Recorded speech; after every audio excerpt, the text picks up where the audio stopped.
अनंत कोटि ब्रह्मांड नायक राजाधिराज योगीराज परमब्रह्म सच्चिदानंद सद्गुरु श्री साईनाथ महाराज की जय। श्री साई सच्चरित्र मराठी अर्थ अध्याय 16 ब्रह्मज्ञान कथनम भाग 1। जगाचे उत्पत्ती कारण व मूळ घटक असलेले जे ब्रह्म त्याचे व त्या ब्रह्माच्या प्राप्तीचे निरूपण भाग 1 असं या अध्यायाचा अर्थ आहे।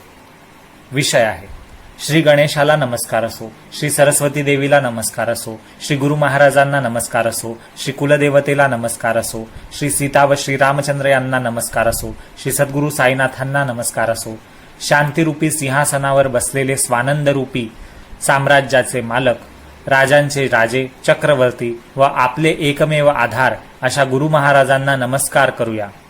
त्यांच्या दोन्ही बाजूंना अभेद भक्ती आणि सहज स्थिती चौऱ्या ढाळीत आहे आणि स्वानुभूती व सद्य प्रतीती म्हणजे तात्काळ आणि निश्चित अनुभव अत्यंत आदराने पंख्यांनी वारा घालत आहेत।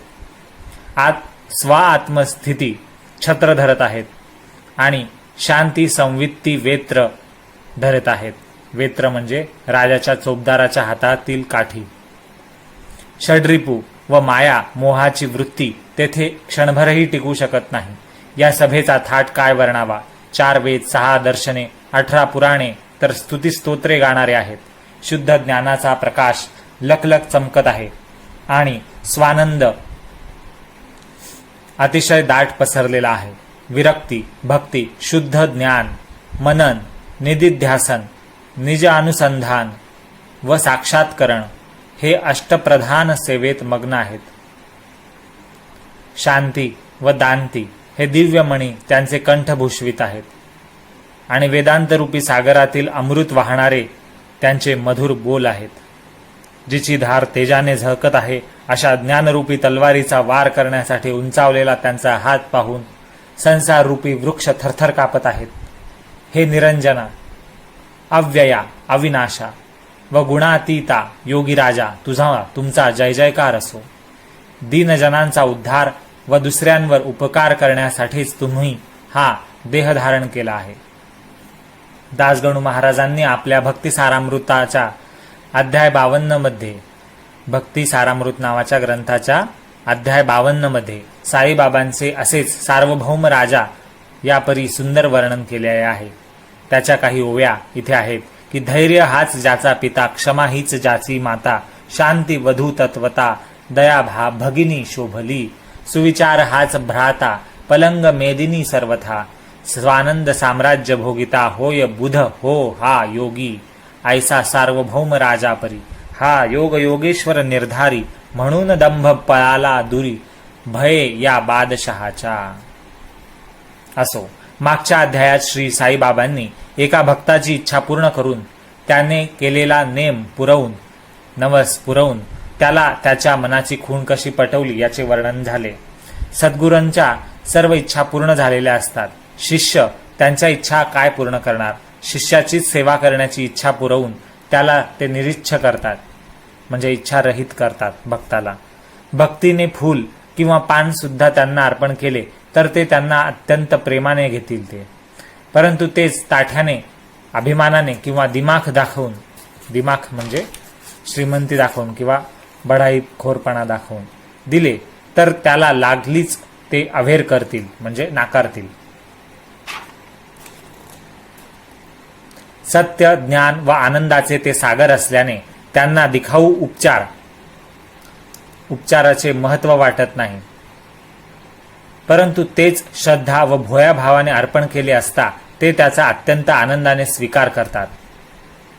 स्वतःला काही समजत नाही असे दाखवतात, परंतु अज्ञान घेऊन ज्ञान देतात आणि शास्त्र सिद्ध रूढींच्या मर्यादा न ओलांडता शिष्यांना गोड शिकवण देतात। त्यांची प्रेमाने सेवा केली असता सेवा करणारा ब्रह्माशी म्हणजे परमेश्वराशी ऐक्यता प्राप्त करतो। इतर सर्व साधने सोडावी आणि गुरुसेवेत लीन व्हावे। त्या सेवेत थोडीही कुचराई म्हणजे कमीपणा केला, कुचराई केली किंवा त्यात आपली चतुराई दाखवली तर साधक संकटात पडेल। गुरुच्या पायी विश्वास पाहिजे। स्वतः शिष्य काय करतो, सद्गुरूच त्याची सोय लावतो। शिष्याला आपल्या संकटाची कल्पना नसते, गुरुच नकळत त्याचा उपाय करतो. गुरुपेक्षा आणखी मोठा उदार दाता त्रिभुवनात दुसरा कोणी नाही. शरणागतांचा जो श्रेष्ठ आश्रयदाता त्या अशा सद्गुरूला शरण जाऊया. सद्गुरूला चिंतामणीची उपमा द्यावी तर चिंतामणी फक्त चिंतिलेलेच देतो. चिंतामणी म्हणजे इच्छिलेली इष्ट वस्तू, जी अपेक्षित वस्तू आपण मनात प्राप्त करण्याची इच्छा धरतो, ती इच्छिलेली इष्ट वस्तू देणारे एक स्वर्गीय रत्न आहे, ज्याचं नाव चिंतामणी आहे. मग सद्गुरूला जर आपण चिंतामणी म्हणावं, चिंतामणी या रत्नाची उपमा द्यावी, तर चिंतामणीला फक्त चिंतिलेलेच चिंतामणी देत असतो. म्हणजे आपण जे विचार करू, प्रार्थना करू, इच्छा करू तेवढंच चिंतामणी देईल. परंतु सद्गुरू हा अचिंत्य, म्हणजे जिचा विचार मनात आलेला नसेल अशी गोष्ट सुद्धा, अशी वस्तू सुद्धा भक्ताला देऊन आश्चर्याचा धक्का देतो सद्गुरू. कल्पतरूशी सद्गुरूंची तुलना करावी, जे स्वर्गातलं असं झाड आहे की त्याच्या खाली आपल्या सर्व इच्छा मागू ते मिळतं. तर अशा कल्पतरूशी तुलना करावी सद्गुरूंची, तर तो भक्त जे मनात आणेल तेच पुरवतो कल्पतरू. परंतु गुरुराज निर्विकल्प, म्हणजे जी कल्पना नाही, जेथे कोणतीही कल्पना किंवा विचार नसेल अशी स्थिती देतो, अशा अवस्था देतो. कामधेनू इच्छा करावी तेच देते, जी कामधेनू नावाची गाय असते. पण गुरुरूपी धेनूची, म्हणजे गुरुरूपी गायीची थोरवी त्या कामधेनूहून मोठी आहे. गुरुरूपी धेनूशिवाय अचिंत्यदानी अशी पदवी कोण बरं मिळवू शकेल?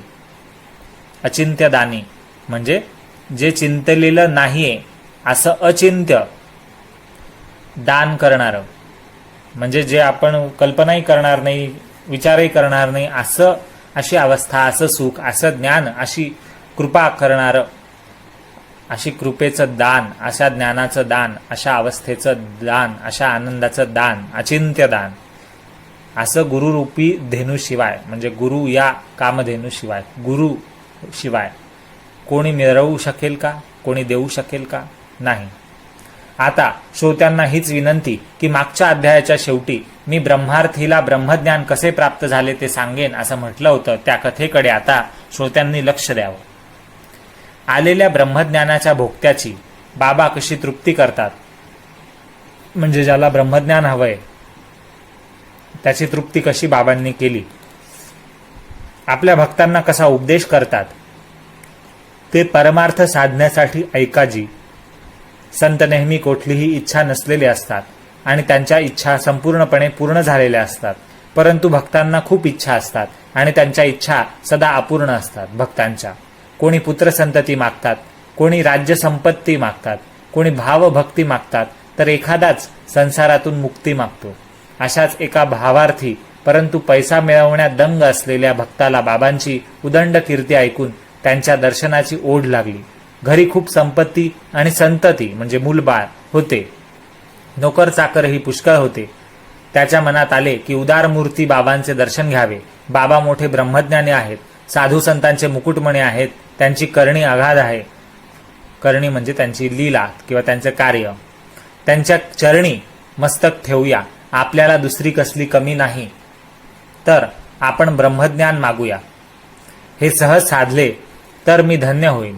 त्यावर त्या श्रीमंत माणसाचे मित्र म्हणाले की ब्रह्म जाणणे सोपे नाही, ते तुझ्यासारख्या लोभ्याला प्रगट होणे कठीण आहे. धन, स्त्री, मुले बाळे यांच्या पलीकडे ज्याला सुखाचे साधन माहीत नाही, ज्याला ब्रह्म हे केवळ स्वप्नच वाटते, त्याला ते शांती कशी देईल? इंद्रिय दुर्बल झाली आणि जगात कोणी मान देईनासे झाले की उगाच रिकामटेकडे बसल्यावर ब्रह्माचे सूत कापतात, म्हणजे वेळ घालवण्यासाठी ब्रह्म जाणण्याचा प्रयत्न करतात. तशी ही तुझी ब्रह्म जाणण्याची इच्छा आहे. तुझ्या चिकट हातातून, म्हणजे तुझ्या लोभी विचारांमधून हा पैसा सुटल्याशिवाय, म्हणजे पैशावरची आसक्ती सुटल्याशिवाय तुझी ही इच्छा पुरवणारा तुला कोणीच भेटायचा नाही, असं त्यांच्या एका मित्राने, आप्तेष्टाने त्याला सांगितलं.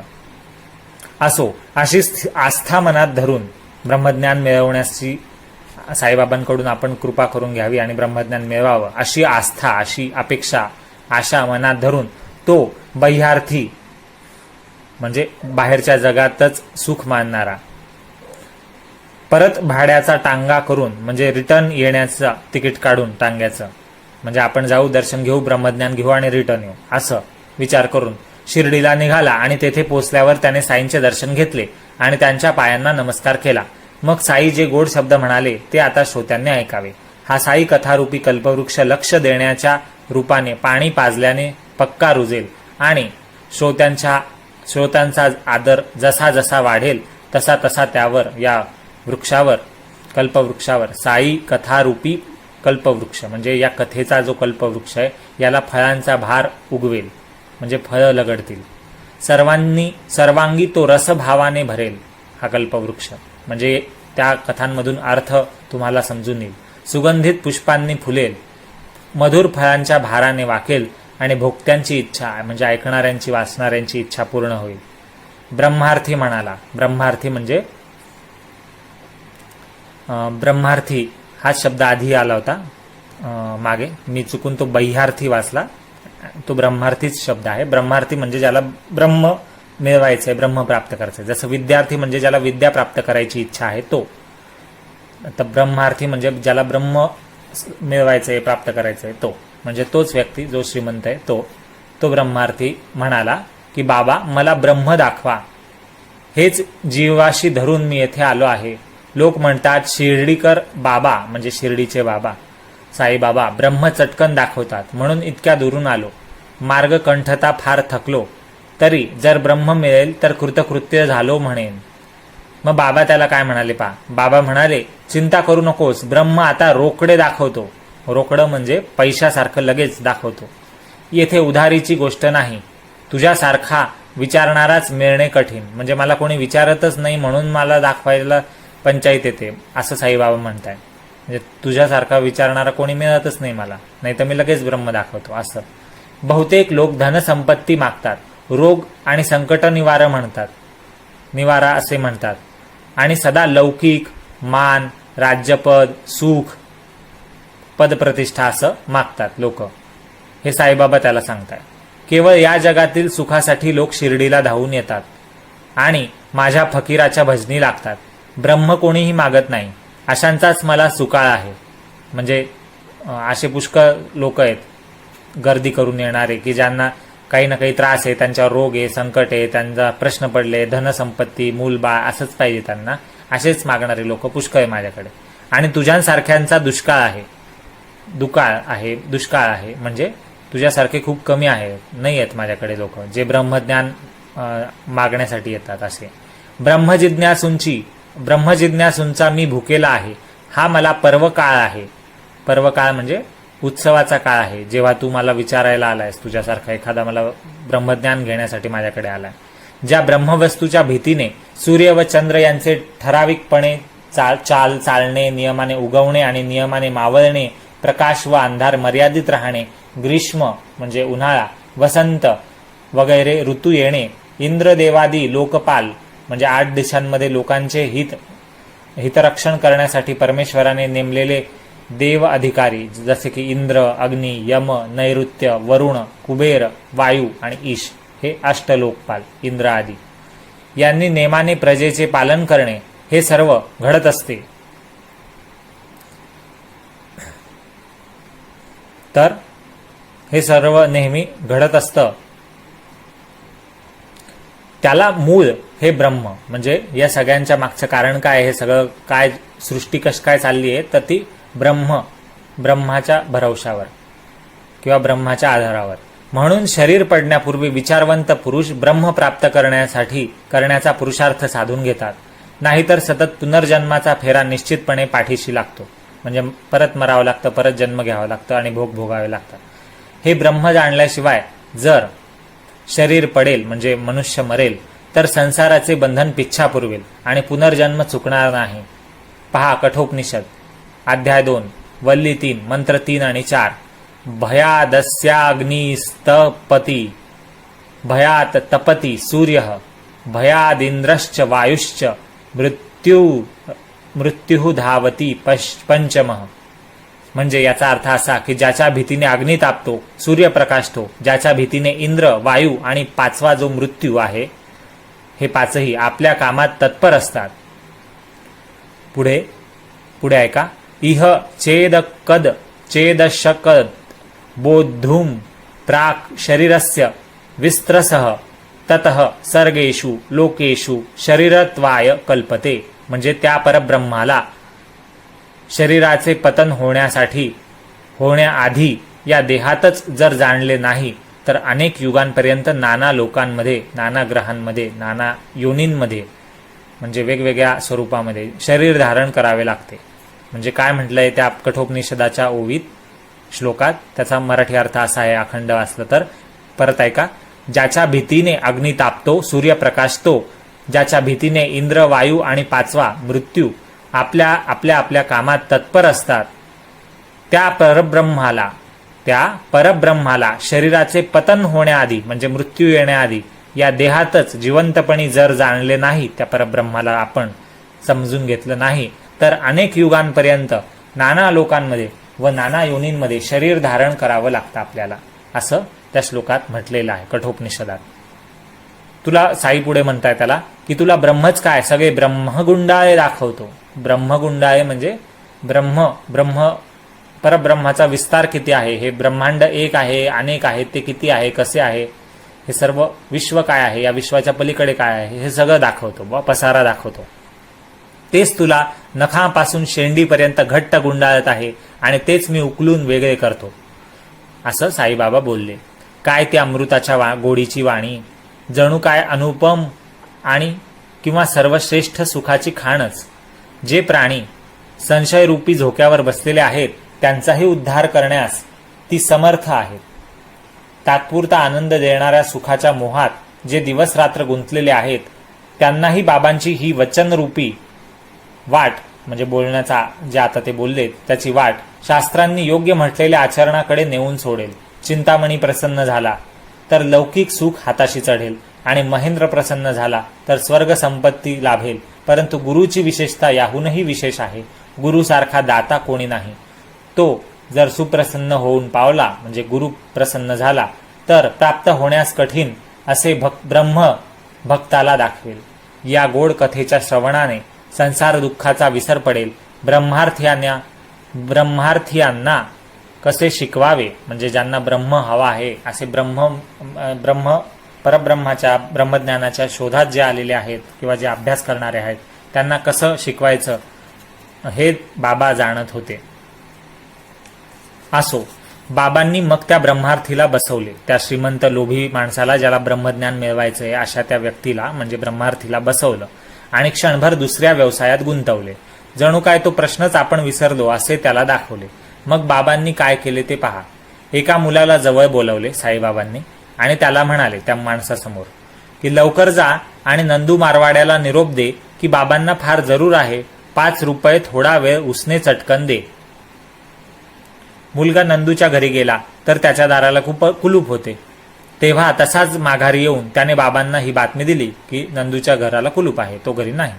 बाबा म्हणाले त्या मुलाला, या ब्रह्मज्ञान मिळवणारा जो श्रीमंत आलेला आहे ज्याला ब्रह्मज्ञान घ्यायचंय बाबांकडून, तर त्याच्यासमोर त्या मुलाला परत बाबांनी म्हणलं की परत जा बाळा, वाणी घरी असेल त्याला तोच निरोप दे की साईबाबांना 5 रुपयांची फार जरूर आहे, थोडा वेळ उसने दे म्हणून, असं परत म्हण.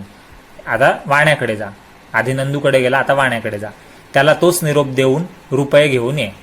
त्याची ही सुद्धा फेरी व्यर्थ गेली त्या मुलाची. बाळा वाणीही तेव्हा घरी नव्हता. बाळा नावाचा जो वाणी आहे तो तेव्हा घरी नव्हता. मुलाने येऊन हे घडलेले बाबांना सांगितले. नंतर आणखी 1-2 ठिकाणी बाबांनी त्याला घाईने धाडले की लवकर जा आणि घेऊन ये 5 रुपये उसनवारी. हेलपाट्यांपायी तो मुलगा थकला, परंतु कवडी सुद्धा मिळाली नाही. नंदू आणि बाळावाणी यापैकी कोणीही घरी नव्हते हे बाबांना आधीच पूर्णपणे माहीत होते. अंतर्ज्ञानीच होते ना ते महाराज. चालते बोलते ते ब्रह्म. त्यांना काय 5 रुपयांना अडेल, त्यांना 5 रुपये तरी कशासाठी अडून बसतील, तसं काही नव्हतं. ही सगळी लीला होती. परंतु त्या ब्रह्मार्थीपायी ही नवलाई मांडली. म्हणजे त्या ब्रह्मार्थी जो आला होता ज्याला ब्रह्म शिकायचं होतं, समजून घ्यायचं होतं, त्याच्यासमोर हे नाटक लीला साईबाबा करत होते. पाहुणा घरी आल्यावर त्याच्या पाहुणचारासाठी जे मिष्टान्न म्हणजे गोड अन्न किंवा शिरा केलेला असतो तो इतरांना पण खायला मिळतो. तसे या ब्रह्मभोक्त्याचे निमित्त पुढे करून महाराजांनी सर्वांच्या कल्याणासाठी भक्तांना उपदेश केला. त्या ब्रह्मार्थीच्या खिशात त्यावेळेस 250 रुपयांचे पुडके होते. हे साईनाथांना कळले होते. साईनाथ अंतर्यामी होते, त्यांनी विचारलं नाही, त्यांनी पाहिलं नाही, त्यांना माहितीच होतं आधीपासून की हा जो आपल्याला ब्रह्मज्ञान समजून घ्यायला, शिकून घ्यायला आलेला आहे, विचारायला, तर याच्याकडे हा लोभी माणूस आहे, श्रीमंत माणूस आहे आणि याच्या खिशात आत्ता 250 रुपये आहेत. तर 250 रुपये त्या काळात 100 वर्षापूर्वी त्याची तर एकेका रुपयाची खूप मोठी किंमत होती. तर 250 रुपयांचे पुडकं त्याच्याकडे होतं कॅश. आणि साईबाबा त्या माणसासमोर जो ब्रह्मज्ञान शिकायला आलाय, त्या अशा लोभी माणसासमोर ज्याच्याकडे 250 रुपये आहेत, त्याच्यासमोर एका लहान मुलाला पाठवतायत की 5 रुपये उधार माझ्यासाठी घेऊन ये, याच्याकडून घेऊन ये, त्याच्याकडून घेऊन ये, आणि नाही मिळते हे त्या माणसाला समोर दिसतंय. परत मिळतील की नाही हे साईनाथांना कळलं होतं, पण ब्रह्मार्थीला हे कळत नव्हतं. त्या ब्रह्मार्थीला डोकंच नव्हतं का खिशात नोटांचे पुडके असून 5 रुपये साईबाबा मागताय आपल्याकडे 250 रुपये, तर द्यावे ना 5 रुपये, द्यावे की न द्यावे, त्याला कन्फ्यूज होता तो. परत मिळतील की नाही त्याला डाऊट होता, संशय होता साईंवर. म्हणजे तू ज्या गुरूंकडून आपण काही शिकायला, काही समजून घ्यायला, ज्ञान प्राप्त करून घ्यायला किंवा कृपा आशीर्वाद घ्यायला जातोय, त्यांना शरण जातोय, तर आपण त्यांच्यावर विश्वासही ठेवत नाही 5 रुपयांचा सुद्धा. आपल्याकडे खूप संपत्ती असून आपण थोडंही त्यांना देत नाही आहोत त्यांच्या गरजेमध्ये. भलेही ते नाटक म्हणून करत असतील, ते काही असो, पण आपला मोह सुटत नाहीये हे साईबाबा इथून भक्तांना सांगून देत आहे. आणि त्या भक्ताला सुद्धा सांगताय जो भक्त मुळात भक्त नाहीये, फक्त त्याला लोभ आहे पैशाचा आणि आता आहे त्याला ब्रह्मज्ञानाचा पुळका. तर पुढे वाचू आपण. तर त्याला शंका होती की खिशात नोटांचे पुडके असून साईबाबांना पैसे द्यावे का न द्यावे, परत मिळतील साईबाबांकडून पैसे आपले का नाही मिळणार, अशा प्रकारच्या अनिर्णयाच्या, म्हणजे डिसिजन नव्हतं तिथे, अशा घोटाळ्यात तो पडला आणि अडचणीत सापडला.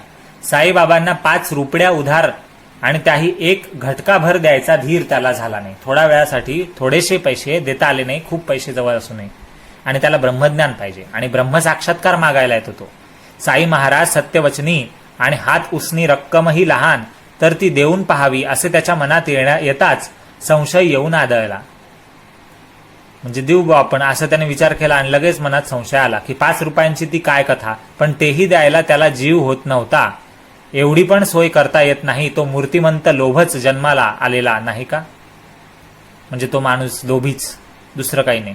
इतर कोणी भाळा भोळा, म्हणजे साधा भोळा माणूस, ज्याला बाबांचा खरा जिव्हाळा असता, बाबांवर ज्याची श्रद्धा असती, असा एखादा गरीब भोळा माणूस असता, गरीब का असेना तो, तर त्याने हा उसनवारीचा सोहळा उघड्या डोळ्यांनी बघितला नसता. म्हणजे साईबाबांनी पहिल्यांदा पैसे त्या मुलाकडे मागितले 5 रुपये घेऊन ये, तर तेव्हाच कोणी दुसरा माणूस असता जो लोभी नसता आणि साईंवर त्याची खरंच श्रद्धा असती, तर त्याने स्वतःजवळ जेवढे काही रक्कम असते त्यांनी दिली असते, आणि त्याच्याकडे नसते तर तो इकडून तिकडून घेऊन आला असता, लगेच साईबाबांना म्हणाला असता की थांबा मी आणतो म्हणून.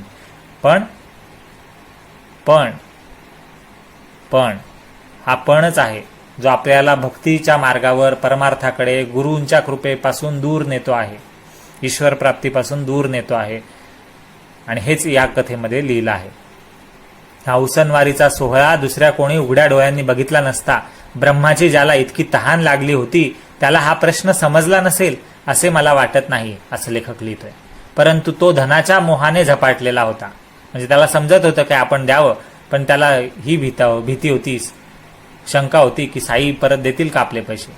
स्वस्थ बसावे तर तेही नाही, परत जाण्याची घाई सुटली. आता त्याला जरा कळत नाहीये, आणि मग साईंकडे आपण साईंना पैसे देत नाहीये, पण ब्रह्मज्ञान आपल्याला हवंय, तर मग जरा वेळ गप्प बसावं, ऐकावं ते काय म्हणतात, तर ते काही नाही. त्याला लगेच परतही जायची घाई सुटली. म्हणजे आता हाही विश्वास नाही की ब्रह्मज्ञान मिळेल का नाही. बाबांना तो म्हणाला की ब्रह्म ठिकाणी पाडा की, म्हणजे लगेच ब्रह्मज्ञान द्या ना, मला उशीर होतोय, असं तो म्हणतोय. बाबा त्याला म्हणाले की बसल्या जागी ब्रह्म दाखवावे यासाठीच आतापर्यंत उपाय केले, ते कळले नाही का तुम्हाला. ब्रह्मासाठी 5 प्राण, 5 ज्ञानेंद्रिय, 5 कर्मेंद्रिय, अहंकार, बुद्धी आणि मन, ही सर्व समर्पण करावी लागतात, असं साईबाबा त्याला म्हणाले. कठोपनिषदात सुद्धा हेच लिहिलेलं आहे. त्याचा अध्याय 2 आणि वल्ली 3 मध्ये श्लोकही आहे. त्यानंतर योगाभ्यास करताना जेव्हा मनासहित 5ही इंद्रिय चांगल्या प्रकारे स्थिर होतात आणि बुद्धीही कोणत्याही प्रकारची चेष्टा करत नाही, त्या स्थितीला योगीजन परमगती म्हणजेच योगाची सर्वश्रेष्ठ स्थिती म्हणतात. ब्रह्मज्ञानाचा मार्ग अवघड असतो, सर्वांना सरसकट सोपा नसतो. उदयकाळ आला म्हणजे भाग्यवंताला ते ब्रह्मज्ञान एकाएकी प्रकट होऊन प्राप्त होते. ब्रह्मदेवाच्या अधिकारापर्यंतच्या उत्कर्षाविषयी देखील जो विरक्त असतो, म्हणजे ब्रह्मदेवाचा अधिकार ज्याला मिळायचा आहे, इच्छा आहे, तिथपर्यंत उत्कर्ष व्हावा, स्वतःचा प्रगती व्हावी, उन्नती व्हावी, यासाठी सुद्धा जो विरक्त आहे, ज्याची इतर कोठेही आसक्ती नसते, तोच ही ब्रह्मविद्या प्राप्त करण्याचा अधिकारी असतो. अंगात किंचितही वैराग्य नसेल, विरक्ती नसेल, उदासीनता नसेल इतर गोष्टींबद्दल, मोहाबद्दल, त्याला कोणीही कितीही ब्रह्मतत्वाचा उपदेश केला, म्हणजे अंगात जर वैराग्य थोडंसंही नसेल, फक्त थोडा लोभच असेल, जास्त लोभच असेल, मायाच असेल, मोह असेल, तर त्याला कोणी ब्रह्मतत्वाचा उपदेश जरी केला किती पण, तरी त्याला यश कसे येईल, काय येईल? उत्तम अधिकार असलेल्यांना ब्रह्मज्ञान विना अडचण सहज प्राप्त होते. उत्तम अधिकार असलेल्यांना, अधिकार कोणते आहेत इथे हे पहा. तर मध्यम अधिकार असलेल्यांना सदा ठराविक पद्धतीने हळूहळू जावे लागते. एक आकाशमार्गाने जातात तर दुसरे शास्त्रसंमत अशा म्हणजे शास्त्र नियम धर्म आचरण करत क्रमाक्रमाने पायऱ्या चढून जातात. परंतु अधिकार नसलेले तिसऱ्या प्रकारचे लोक मात्र ब्रह्म जाणण्याकरता व्यर्थ श्रम करतात. एका आत्मविवेकाशिवाय ब्रह्मप्राप्तीचे दुसरे श्रेष्ठ साधन नाही.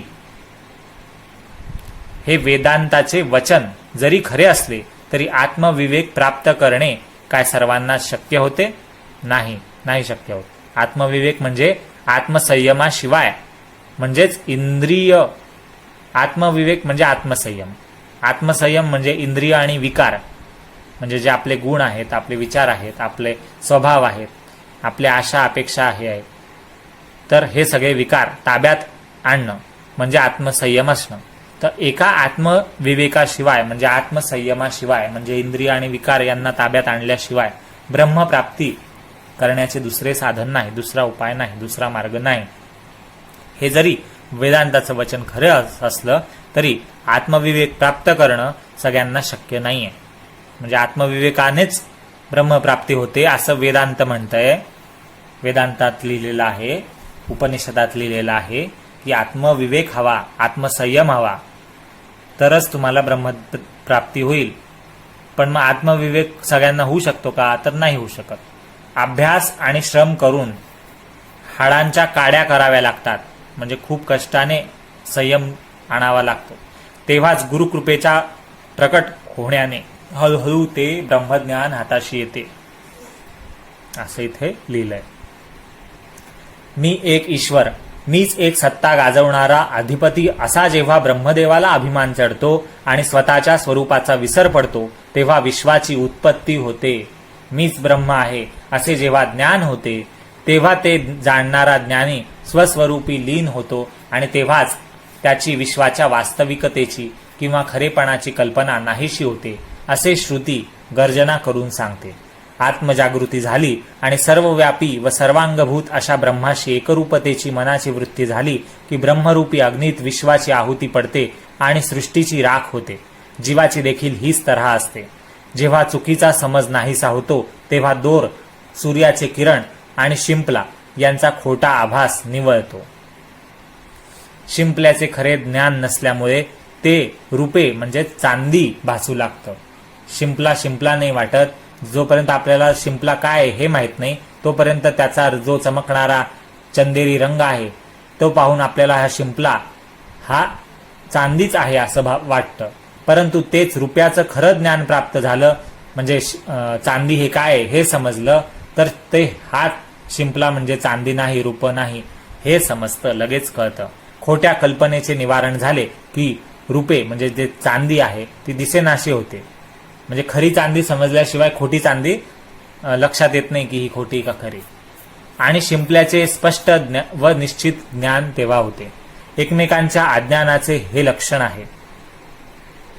ज्ञानरूपी दीप घासून स्वच्छ करून अज्ञानरूपी घाण धुवून काढा, म्हणजे चुकीच्या कल्पनेचा नाश होईल. जन्म मृत्यूंचे बंधन नसले तर मोक्षासाठी आत्मसंयमन कशाला? वेदांताशी आमचा काय संबंध? आणि मग हे ब्रह्मज्ञानाचे विवेचन कशासाठी? मी बद्ध आहे.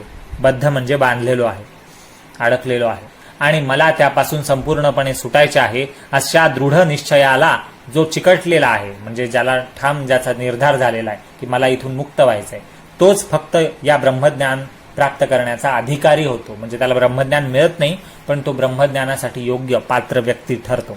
अत्यंत अज्ञानी अथवा पूर्ण ज्ञानी हे दोघेही अधिकारी नाहीत. बद्धच नाही तर मुक्ती कसली? ही गोष्ट खरी गोष्ट आहे. म्हणजे जीव हा ब्रह्मच आहे. जीवो ब्रह्मैव न परह, म्हणजे स्वभावतःच तो जीव नित्य, शुद्ध, बद्ध आणि मुक्त असतो. बद्ध आणि मुक्त असतो एकाच वेळी. म्हणून बद्धच नाही कैची मुक्ती, हे तो आहे वस्तुस्थिती. खरं तो जाणेल, जो स्वतःला समजू शकेल की तो बद्ध मुळात कधी नव्हताच, मग त्याला मुक्तीची वेगळी अपेक्षा काय? कारण की तो कायमच मुक्त आहे. असं हीच वस्तुस्थिती आहे. बद्धता व मुक्तता ही दोन्ही गुणांच्या सोबतीने राहण्यावर अवलंबून असतात. याचा अनुभव सर्वांनाच आहे. याबद्दल पहा, ब्रह्म कुठे सांगितलंय गीतेमध्ये ते ऐका. ब्रह्म जेव्हा मायेशी किंवा त्रिगुणात्मक प्रकृतीशी संबंध जोडतो तेव्हा तो ब्रह्म आपल्याला बद्ध झालेलं समजतो. म्हणजे आत्मा स्वतःला बद्ध झालेला केव्हा समजतो? जेव्हा तो मायेशी किंवा सत्वगुण, रजोगुण, तमोगुण या त्रिगुणात्मक 3 गुणांच्या प्रकृतीशी स्वतःचा संबंध जोडतो, तेव्हा तो स्वतःला बद्ध समजतो, अडकलेला समजतो, बांधलेला समजतो. कोण? ब्रह्म म्हणजेच आत्मा, म्हणजे आपण. हे कुठे लिहिलंय? गीता अध्याय 7 मध्ये. तिथे असं लिहिलंय, दैवी ह्येषा गुणमयी मम माया दुरत्यया. म्हणून गुणसंयोग म्हणजे बंधन आणि गुणवियोग म्हणजे मोक्ष. म्हणजे बंधन काय आहे आणि मुक्ती, मोक्ष काय आहे, हे एका वाक्यात समजायचंय. ते इथे लिहिलेलं आहे. जे आपल्याला कन्फ्यूज आपण आहोत ते इथेच समजून येतं की हे जे 3 गुण आहेत ज्यापासून माया बनली, सत्वगुण, रजोगुण, तमोगुण, तर या 3 गुणांचा संयोग आत्म्याशी झाला, आपल्याशी झाला, ब्रह्मशी झाला, म्हणजे आपण बंधनात अडकलो. आपला आत्मा बंधनात पडला. मग ते कर्मबंधन असो, जन्मबंधन असो, काही असो. आणि या 3 गुणांचा वियोग झाला, गुणवियोग, म्हणजे हे गुण दूर झाले. सत्वगुण, रजोगुण, तमोगुण या गुणांपासून आपण आपल्याला वेगळं करू शकलो, वेगळं मानू शकलो. वेगळं आहे असं आपण यापेक्षा वेगळं आहोत हे समजू शकलो, तर आपल्याला मोक्ष मिळाला. पणाचे परत ऐका. गीतेच्या 7व्या अध्यायातल्या एका श्लोकात लिहिलेलं आहे की ब्रह्म जेव्हा मायेशी किंवा त्रिगुणात्मक प्रकृतीशी संबंध जोडतो तेव्हा ते ब्रह्म आपल्याला म्हणजे स्वतःला बद्ध, बांधलेलं असं समजतं, मानतं. म्हणून गुणसंयोग म्हणजे बंधन आणि गुणवियोग म्हणजे मोक्ष, असं एका वाक्यात इथे उत्तर आहे. की बंधन, आत्म्यावर बंधन आहे, मुक्ती कधी मिळेल, मोक्ष कधी मिळेल असं आपण जे म्हणतो ते का म्हणतो? की आपल्याला अजून कळलं नाहीये, आपल्या आत्म्याला ही जाणीव झाली नाहीये की आपण 3 गुणांमध्ये फसलेलोय, मायेमध्ये अडकलोय. म्हणजे मायेचा संयोग आहे. या 3 गुणांचं आवरण किंवा या 3 गुणांची सोबत जी दूर होईल, सत्वगुण, रजोगुण, तमोगुण, यापासून आपण जेव्हा वेगळ्या स्वतःला पाहू शकू, समजू शकू, जाणू शकू, म्हणजे गुणांचा वियोग जेव्हा होईल तेव्हा मोक्ष होईल. गुणसंयोग म्हणजे बंधन आणि गुणवियोग म्हणजे मोक्ष. दुजेपणाचे म्हणजे वेगळेपणाचे, द्वैतपणाचे जेथे अस्तित्वच नाही तेथे कोण कोणास बांधेल आणि कोण कोणास सोडेल. म्हणजे हे सगळं जे काही आहे ते आपणच आहोत. मग इथे कोणी दुजा नाही, कोणी बांधणारा नाही, कोणी सोडवणारा नाही, कोणी काहीच नाही. हे सगळं आपणच आहोत. हे सगळं विश्वच आपण आहोत. हे जेव्हा आत्म्याला समजतं तेव्हा तिथे गुणवियोग येतो. जीवात्म्याचा परमात्म्याशी दुजा भाव एकोपाच्या मार्गाने गेल्यावर कोणीही बद्ध नाही व मुक्तही नाही. दिवस व रात्र हे काय सूर्य उत्पन्न करतो का? नाही. हा तर दृष्टी दोषाचा व्यवहार आहे. पहा, या ग्रंथात 100 वर्षापूर्वीच हे लिहून ठेवलेलं आहे आणि याआधीही इतर ग्रंथांमध्ये, आपल्या शास्त्रांमध्ये लिहून ठेवलेलं आहे. भूगोल आणि खगोल याबद्दल इथे लिहिलेलं आहे. की दिवस आणि रात्र हे काही सूर्य उत्पन्न करत नाही. म्हणजे सूर्य उगवतो तर सूर्य प्रत्यक्ष कधी उगवत नाही आणि मावळत नाही. सूर्याच्या असण्यामुळे दिवस जन्माला येत नाही आणि सूर्य नाही म्हणून रात्र जन्माला येते असंही नाही. हा तर दृष्टीदोषाचा व्यवहार आहे. सूर्य या भानगडीतच नसतो. सूर्य तिथेच आहे तिथे. पृथ्वी फिरते गोल गोल आणि आपण फिरतो इकडे तिकडे. म्हणून हे सर्व पृथ्वी स्वतःभोवती फिरते, सूर्याभोवती फिरते, म्हणून हे सगळे ऋतू होत आहे. आणि हे सूर्य उगवणं मावळणं आपल्याला दिसतंय पृथ्वीवर बसून, पण पृथ्वीच फिरून राहिली. आपण गाडीत बसलोय आणि गाडीतल्या खिडकीतून झाडं मागे जाताना पाहतोय, पण प्रत्यक्षात झाडं मागे जात नाही, झाडं आहेत तिथेच आहेत, पण आपण पुढे जातोय. आपली गाडी हालते अख्खी. त्यामुळे आपल्याला इतर जग, जे गाडी बाहेरचं जग आहे, ते खिडकीतून आपल्या विरुद्ध दिशेने मागे पळताना दिसतंय. कारण आपण पळतोय हे आपण समजू शकत नाही, ते आपण पाहू शकत नाही. तसंच सूर्य हा फिरत नाहीये पृथ्वीभोवती आणि तो दिवस रात्र उगवणं मावळणं करत नाहीये. तो आहे तिथे स्थिर आहे. फक्त आपली पृथ्वी फिरते आहे, आपला ग्रह फिरतो आहे, आपली दृष्टी फिरते आहे, आपलं ज्ञान चंचल आहे. समजून घ्यायला तेवढं मोठं नाहीये, त्याचं व्याप्त अवकाश मोठं नाही विचारांचं समजण्याचं. म्हणून त्या संकुचित ज्ञानामुळे, अज्ञानामुळे आपण कन्फ्यूज असल्यामुळे हे सगळं होतंय. आणि आपण मानतोय की हे सगळं मी एक करता, मी एक भोगता असा चित्तात अभिमान धरून स्वर्ग व नरकाच्या दुःख सुखदुःखांचा अनुभव घेतला की मग इच्छांचा हव्यास, म्हणजे हवासा, असं इच्छा पूर्ण व्हावा अशी इच्छा वाढतो. आत्मा हा सदा असणारा, प्राचीन व कधीही नाश न पावणारा आहे. जन्म मृत्यू विकार त्याला बाधत नाहीत. हे कुठे लिहिलंय? कठोपनिषद 2 अध्यायातल्या 2 भागातल्या 18व्या श्लोकात. आणि गीतेमध्ये 2 अध्यायाच्या 20व्या श्लोकात हे लिहिलंय की अजो नित्यः शाश्वतो अयम पुराणो न हन्यते हन्यमाने शरीरे. ओंकार हे त्याचे मूर्ती स्वरूप आहे, त्या आत्म्याचे. त्याला आरंभ किंवा शेवट नसून स्वतंत्र आहे. ज्या मनुष्याची शरीर हाच आत्मा अशी दृष्टी आहे, जो स्वतःला वेगळा व सृष्टीला वेगळी समजतो की ही सृष्टी वेगळी आणि मी वेगळा आहे, त्याला कष्ट करूनही आत्म्याचे अनुभवजन्य, म्हणजे स्वतः अनुभव घेऊन ज्ञान प्राप्त होत नाही. वाणी आदी सर्व इंद्रियांचा लय करा, म्हणजे वायफळ बडबड प्रश्न सगळे डोक्यातून काढून टाका. आणि मनाचा निश्चय पक्का करा. नंतर त्या मनाचाही लय करा, म्हणजे मनात जे विचार येत आहेत तेही विसरून जा, त्याच्याकडे दुर्लक्ष करा, मन आहे हेच विसरून जा. आणि बुद्धीला पकडा. प्रकाश स्वरूप जी ज्ञान देणारी बुद्धी, तिथे मन एकाग्र करा. आणि मनासकट इंद्रियांसकट सगळं त्या बुद्धीच्या स्वाधीन असतात. मातीच्या घड्याला जशी मूळ कारण माती, तशीच इंद्रियांना मूळ कारण बुद्धी असते. ती बुद्धीच तशीच त्यांना, त्या इंद्रियांना, मनाला व्यापून असते. मनादी मन आणि इतर इंद्रिय आदी सर्व इंद्रियांना व्यापून राहणाऱ्या या बुद्धीला महत्तत्वात मिसळावा, समर्पा. आणि हे महत्तत्व म्हणजे मोठे तत्व, म्हणजे हे महान ज्ञान, तत्वज्ञान ब्रह्मज्ञानाचे, की हे सर्व काही मीच आहे आणि मीच हे सगळं जग, यापासून मी वेगळा नाही आहे, ईश्वराचाच मी भाग आहे. हे सगळं जग कनेक्टेड आहे. कनेक्टेड पण नाही, ते द्वैत नाही, ते अद्वैत एकच आहे.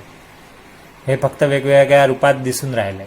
तर हे जे महत्तत्व आहे जाणण्याचं, समजण्याचं, तर हे जेव्हा कळेल तेव्हा ती बुद्धी त्या महत्तत्वात विसरून द्या. म्हणजे महत्तत्वाकडेच लक्ष ठेवा, बुद्धी दुसरे विचार आणू नका. आणि हे महत्तत्व आत्म्यात समर्पा, म्हणजे तुमचा आत्म्याचाच भाग आहे हे तत्व, हे जाणा. अशी गोळाबेरीज केली, म्हणजे हे सगळं तुम्ही उठाठेव केली, मोजणी केली, म्हणजे आत्म्याचे स्वरूप निश्चितपणे कळते. मग तेव्हा कळतं की आत्मा काय आहे, किती मोठा महत्तत्वाने व्यापलेला आहे. याबद्दल लिहिलंय पहा कठोपनिषद अध्याय 1 वल्ली 3 मंत्र 13 मध्ये. यच्छेत वाङ्मनसि प्राज्ञः तत् यच्छेत ज्ञान आत्मनि ज्ञानामात्मनि महती नियच्छेत तत् यच्छेत शांत आत्मनि. याचा अर्थ पुढे असा आहे की बुद्धिमान मनुष्याने प्रथम वाणी वगैरे इंद्रियांना आपल्या विषयांपासून परावृत्त करून मनामध्ये विलीन करावे. म्हणजे आपल्या वाणीचं सगळं लक्ष, चित्त, ऊर्जा सगळं मनात घ्यावं, मनात विचार करावा. वाणीने बाहेर कुठे बडबड करू नये, विषयांमध्ये मन गुंतवू नये. म्हणजे वाणीचं पूर्ण लक्ष, इंद्रियांचं लक्ष कुठे करायचं? कान, नाक, डोळे सगळ्यांचं लक्ष मनामध्ये घ्यायचं. म्हणजे मनावर लक्ष ठेवायचं.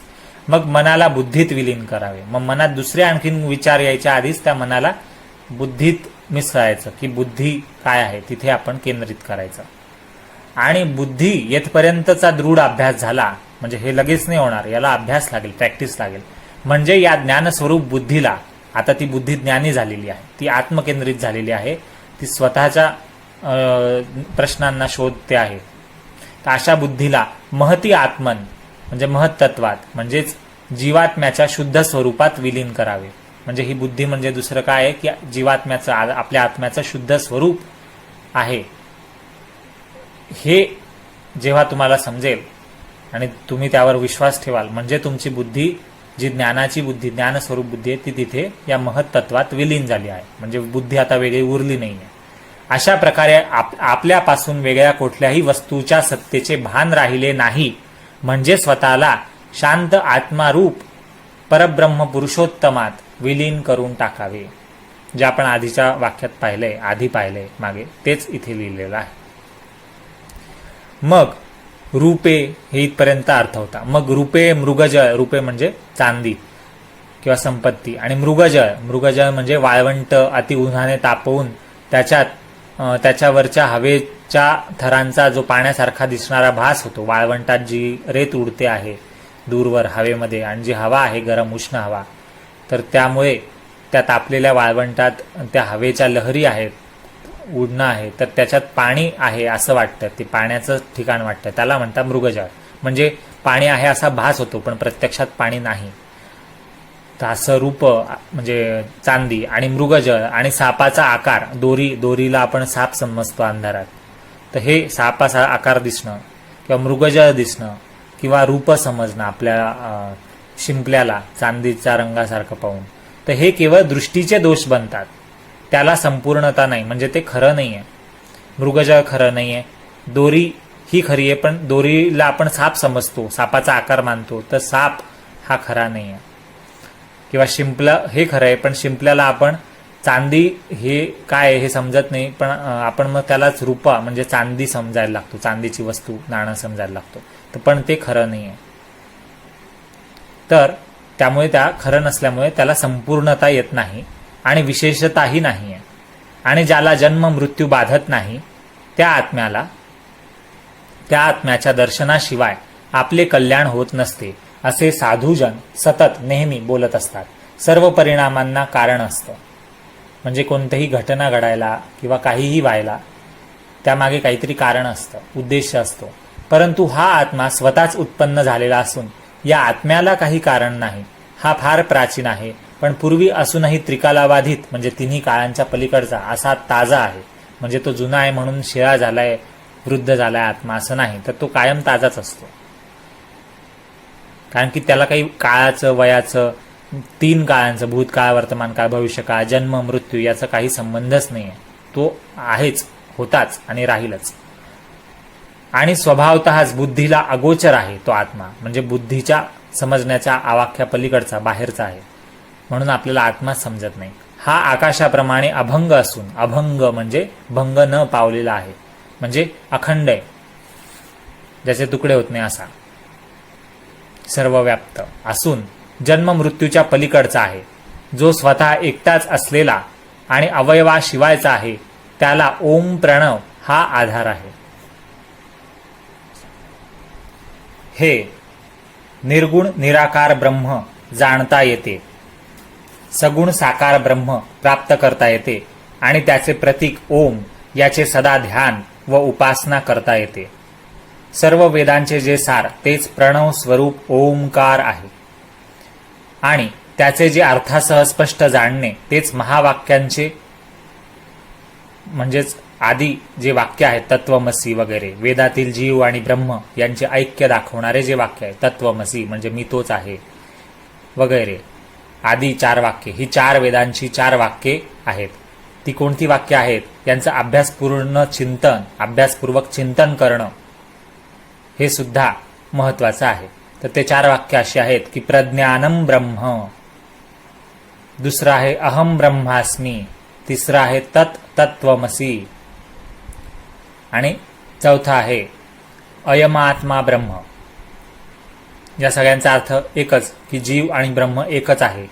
म्हणजे मी, माझा आत्मा आणि ब्रह्म, परब्रह्म, ईश्वर, परमेश्वर हे एकच आहोत, वेगळं नाही. ही सृष्टी, ही माया हे सगळं एकच आहे, वेगळं नाही, भिन्न नाही. यात काही बंधन नाही, यापासून वेगळी काही मुक्ती नाही. आत्मा मीच आहे, परमात्मा माझाच भाग आहे, मीच परमात्म्याचा भाग आहे, आम्ही एकच आहोत. हे जाणणं हेच 4 वेदांचं मोठं वाक्य आहे, म्हणून त्यांना महावाक्य म्हटलेलं आहे. वेद स्वतः ज्याच्या खरेपणाबद्दल खात्री देतात, जे लोक अत्यंत प्रयत्नाने व ब्रह्मचर्य पाळून मिळवतात, त्यालाच ओम पद म्हणतात.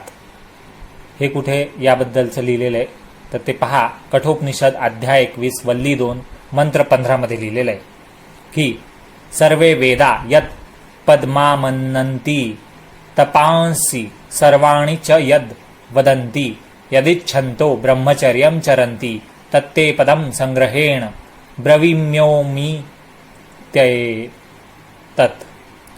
म्हणजे सर्व वेद नाना प्रकारांनी ज्याचे प्रतिपादन करतात, ग्वाही देतात, पुरावे देतात, सर्व तप वगैरे साधनांचे जे एक परम आणि चरम म्हणजे उच्च अंतिम लक्ष्य आहे, ध्येय आहे, गोल आहे, टार्गेट आहे, इंग्लिश गोल, व ज्याला प्राप्त करण्याच्या इच्छेने साधक निष्ठापूर्वक ब्रह्मचर्याचे पालन करतात, म्हणजे वासनांना स्वतःच्या मर्यादेत ठेवतात, ते हे पुरुषोत्तम भगवंताचे परमतत्व मी तुला संक्षेपपूर्वक सांगतो. ते तत्व म्हणजे ओम हे एक अक्षर होय, असा या श्लोकाचा अर्थ आहे. असो, त्या पदाची वाटचाल जरी फार बिकट म्हणजे कठीण असली तरी ती मेहनत करणाऱ्याला श्रेष्ठ गुरुकृपा झाल्यावर मिळवण्यास अत्यंत सोपी होते. अत्यंत स्थूल अशा इंद्रियांपासून अनुक्रम धरून, म्हणजे इंद्रियांपासून सुरुवात करून, पहिले इंद्रियांवर कंट्रोल करून, मग सूक्ष्म तारतम्यापर्यंत म्हणजे सूक्ष्म आत्म्यापर्यंत पोहोचल्यावर, म्हणजे इंद्रिय, मग मन आणि मग बुद्धी, मग अहंकार म्हणजे एक प्रकारचे सेल्फ आयडेंटिटी किंवा स्वतःच्या असण्याचं, अस्तित्व असण्याचं जाणीव, हे सगळं विसरून जाणं, यापासून अलिप्त होणं, वेगळं होणं आणि मी आत्मा आहे हे समजून घेणं. याचाच अर्थ अत्यंत स्थूल अशा इंद्रियांपासून अनुक्रम धरून सूक्ष्म तारतम्यापर्यंत म्हणजे आत्म्यापर्यंत, परमात्म्यापर्यंत पोचल्यावर प्रयत्नशील साधकाला याची प्राप्ती होते. ते हे ओम शब्दाने म्हणण्याचे अक्षर सर्व तपांमध्ये श्रेष्ठ आहे, ज्याचा नुसता उच्चार केला तरी अर्थाचे तत्व मनात स्फुरते आणि ज्याचे वारंवार पठण केले, वाचन केले अशा ओमचे तर प्रत्यक्ष अनुभव येतो. म्हणजे जप केल्यावर ओम शब्दाचं शक्ती, ऊर्जा जाणवते. सर्वव्यापी व वृद्धिक्षय विकाराशिवायचा, वृद्धिक्षय विकार म्हणजे ज्याचं वाढतोय आणि जो मरतोय, क्षय होतोय, असे विकार म्हणजे असे ज्याचे काही भाग नाही आहे, असा ज्याचा काही स्वभाव नाही, असं ज्याचं काही वागणं नाही आहे, असा जो आहे या सगळ्या विकारांशिवायचा आहे. म्हणजे जो सर्वव्यापी आहे आणि ज्याची वृद्धी होत नाही, ज्याचा क्षय होत नाही, जो सगळीकडेच व्याप्त आहे, त्याचं तो वाढेल कस काय किंवा तो कमी तरी कस काय होईल, कारण की तो सगळीकडे व्याप्त आहे. म्हणून आत्मा हा सर्वव्यापी आहे आणि त्याचा वृद्धी नाही, त्याचा क्षय नाही. म्हणजे वृद्धी क्षय विकाराशिवायचा असा जो आत्मा जो जाणेल तो सद्गुरूचा भक्त धन्य होय. अध्यात्म, अधिभूत आणि अधिदैव या 3 प्रकारच्या दुःखांनी गांजलेले लोक हे भाग्य कसे भोगू शकतील? हे वैभव तर फक्त संतांचेच असते. आता इथे 3 शब्द आले, अध्यात्म, अधिभूत म्हणजे अधिभौतिक आणि अधिदैव म्हणजे अधिदैविक. तर हे काय आहे ते समजून घ्या. अध्यात्म म्हणजे अधिआत्मिक असा तो शब्द आहे. यामध्ये येतं ताप येणं, हाड मोडणं यासारखे शारीरिक दुखणं जे आहे ते म्हणजे आध्यात्मिक दुःख, आणि क्रोध येणं, चिंता वाटणं यासारखे मानसिक दुःख जे आहेत तर हे सुद्धा आध्यात्मिक दुखणेच आहेत. दुसरं आहे अधिभूत, आधिभूत म्हणजे चोर, साप, विंचू, युद्ध, ऍक्सिडेंट यापासून मिळणारे दुःख, घटनांमधून किंवा बाहेरच्या लोकांपासून जे मिळतं, त्रास होतात, म्हणजे भौतिक जगापासून जे त्रास होतात, मग ते लोक असो, जागा असो, घटना असो, चोर असो, साप असो, युद्ध असो किंवा आणखीन कोणी असो, तर भौतिक जगतापासून मिळणारे त्रास, दुःख म्हणजे अधिभूत किंवा अधिभौतिक त्रास. आणि शरीराच्या पासून मिळणारे जे त्रास असतात, स्वतःच्या शरीरापासून किंवा स्वतःच्या मनापासून, मानसिक अवस्थेपासून किंवा शारीरिक अवस्थेपासून जे त्रास मिळतात, मग ते काही त्रास असो, ताप येण्यापासून कोणतेही रोग होणं, शारीरिक रोग किंवा मानसिक रोग असो, चिंता असो, क्रोध असो, भीती असो, काही असो, तर हे सगळं अध्यात्म किंवा आध्यात्मिक दुःख आहे. तर दोन दुःख तुम्हाला कळली आज, की आध्यात्मिक दुःख म्हणजे स्वतःला जे दुःख वाटतं, शारीरिक किंवा मानसिक ते, आणि दुसरं अधिभौतिक दुःख, अधिभौतिक म्हणजेच अधिभूत दुःख म्हणजे बाहेरच्या इतर लोकांकडून, इतर जागांकडून किंवा आयुष्यात घडणाऱ्या घटनांकडून, बाह्य जगताकडून जे दुःख मिळतं ते म्हणजे अधिभूत किंवा अधिभौतिक. आणि तिसरे अधिदैव. अधिदैव म्हणजे काय, की अतिवृष्टी, दुष्काळ यासारखी दैविक दुःखे, दैविक म्हणजे नशिबाने आलेली, चोर, साप, युद्ध हे काही नशिबाने नाही आहेत, ते घडणाऱ्या घटना असतात, त्या घडणारच, पण नशिबानेच अशा कधीतरी काही घडतात, ज्या काही कोणाच्या हातात कंट्रोलमध्ये नाही आहे, ज्या कोणी केलेल्याच नाही. उदाहरणार्थ अतिवृष्टी, खूप पाऊस किंवा दुष्काळ किंवा काही पूर, अशा नैसर्गिक काही घटना, दैविक घटना, दैविक दुःख म्हणतात त्याला नशीब किंवा नशिबापेक्षा जास्त देवानेच दिलेलं आहे, म्हणजे त्याच्या मागे काही कारणच नाही आहे. जसं की आता कोरोना आलं, तर कोरोना आला तर हा आध्यात्मिक रोग झाला, लोकांना मानसिक दुःख झाले, त्यांना शरीर ताप येणं वगैरे, शारीरिक दुःख झाले, मृत्यू आले, तर हे आध्यात्मिक आहे. पण हे मुळात आध्यात्मिक नव्हतं, हे मुळात अधिभूत होतं, ऍक्सिडेंटली युद्धच झालं एक प्रकारे. हे जो काही व्हायरसचा जन्म झाला वगैरे, तर हे अधिभौतिक दुःख आणि आध्यात्मिक दुःख असे ते दोन दुःख होते, पण ते अधिदैविक नव्हते.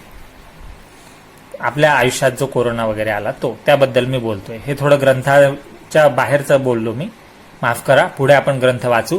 तर या 3 प्रकारच्या दुःखांनी गांजलेले, त्रस्त झालेले लोक हे भाग्य कसे भोगू शकतील, जे सद्गुरूच्या भक्त तो धन्य असतो, जो हे सर्वव्यापी तत्व आत्मा, अविनाशी आत्मा आहे आणि तो सर्वव्याप्त आहे आणि ब्रह्मज्ञान हेच आहे, हे जो जाणतो तो धन्य आहे. पण जो आध्यात्मिक तापात किंवा अधिभौतिक दुःखात किंवा अधिदैविक दुःखात अडकलेला आहे, या 3 प्रकारच्या दुःखाने जे गांजलेले लोक आहेत, ते हे भाग्य समजण्याचं कसं काय भोगतील? नाही, त्यांना ते शक्य नाही. हे वैभव फक्त संतांचेच असते. अविद्येपासून म्हणजे जिथे अज्ञान आहे तिथून अज्ञान संसाराची किंवा जन्ममरणादी परंपरेची उत्पत्ती होते आणि त्यापासून सुटका करून घ्यायचे साधन म्हणजे ब्रह्म व आत्मा एकच आहेत अशी मनाची भावना, ज्याची प्राप्ती या संतांच्या ठिकाणीच होते.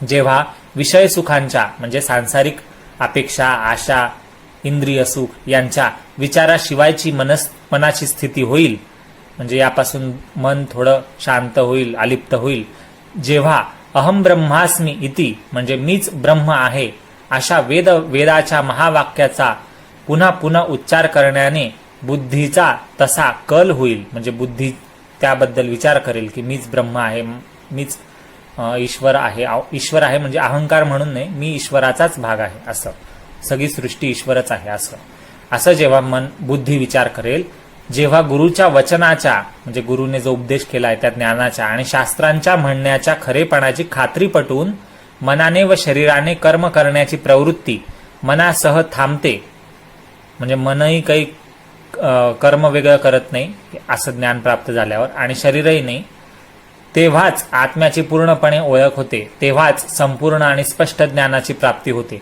विषय सुखाची साधने, संपत्ती वगैरे शोकप्रद वस्तूंपासून निवृत्ती होते आणि अंतःकरणातील अविद्या वगैरेची गुंतागुंत उकलली जाते आणि साधक अव्यक्त परब्रह्मात विलीन होतो.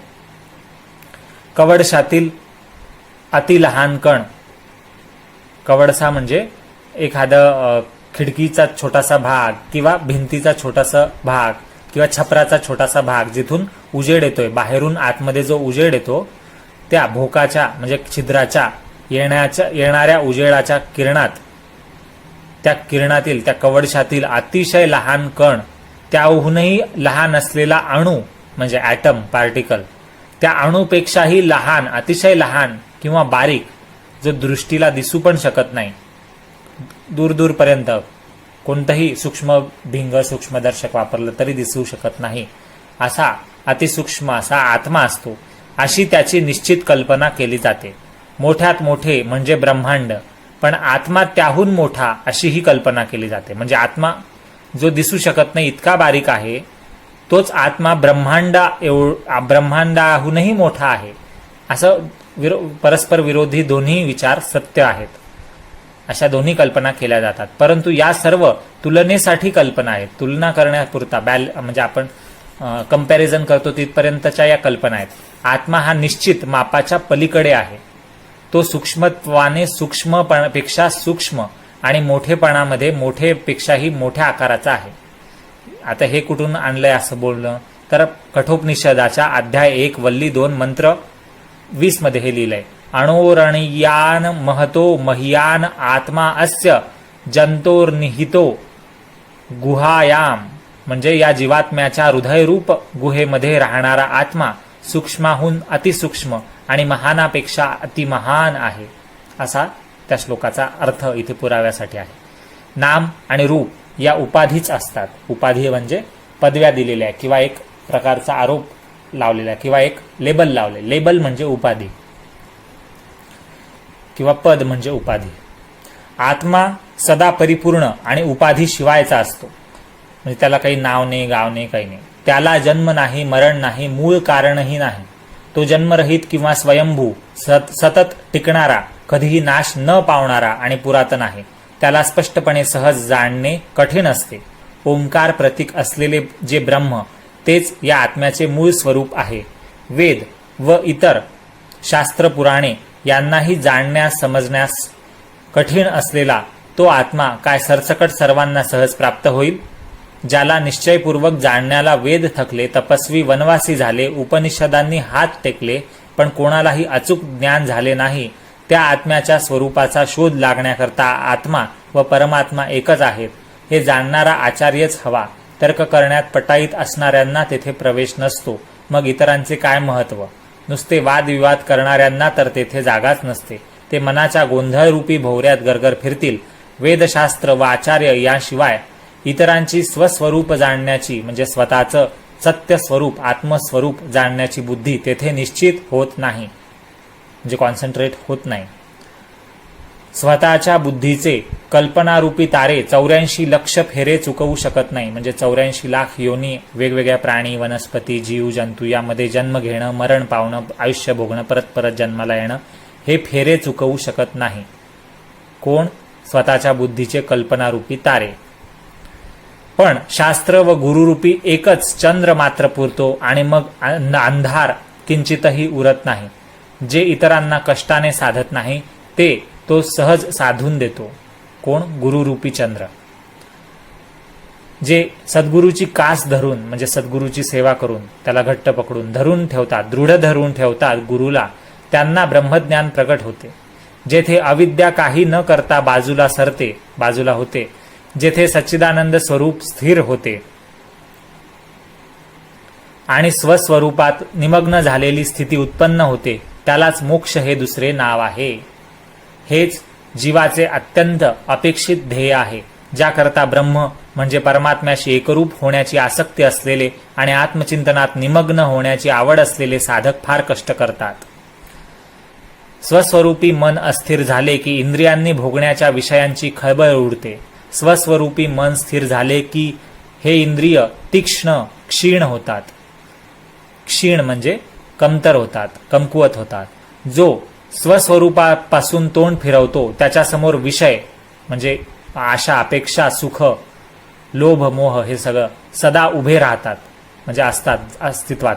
पण जो स्वस्वरूपाकडे म्हणजे स्वतःच्या आत्म्याच्या स्वरूपाकडे पाहतो, समजून घेतो, त्याच्यापासून हे विषय तोंड फिरवतात म्हणजे दूर होतात. जो मोक्षाचीच मात्र इच्छा करतो, दुसरी कसलीही इच्छा मनात ठेवत नाही आणि या पृथ्वी लोकाचा व परलोकाचा किंचितही लोभ धरत नाही, तोच मोक्षाचा अधिकारी असतो.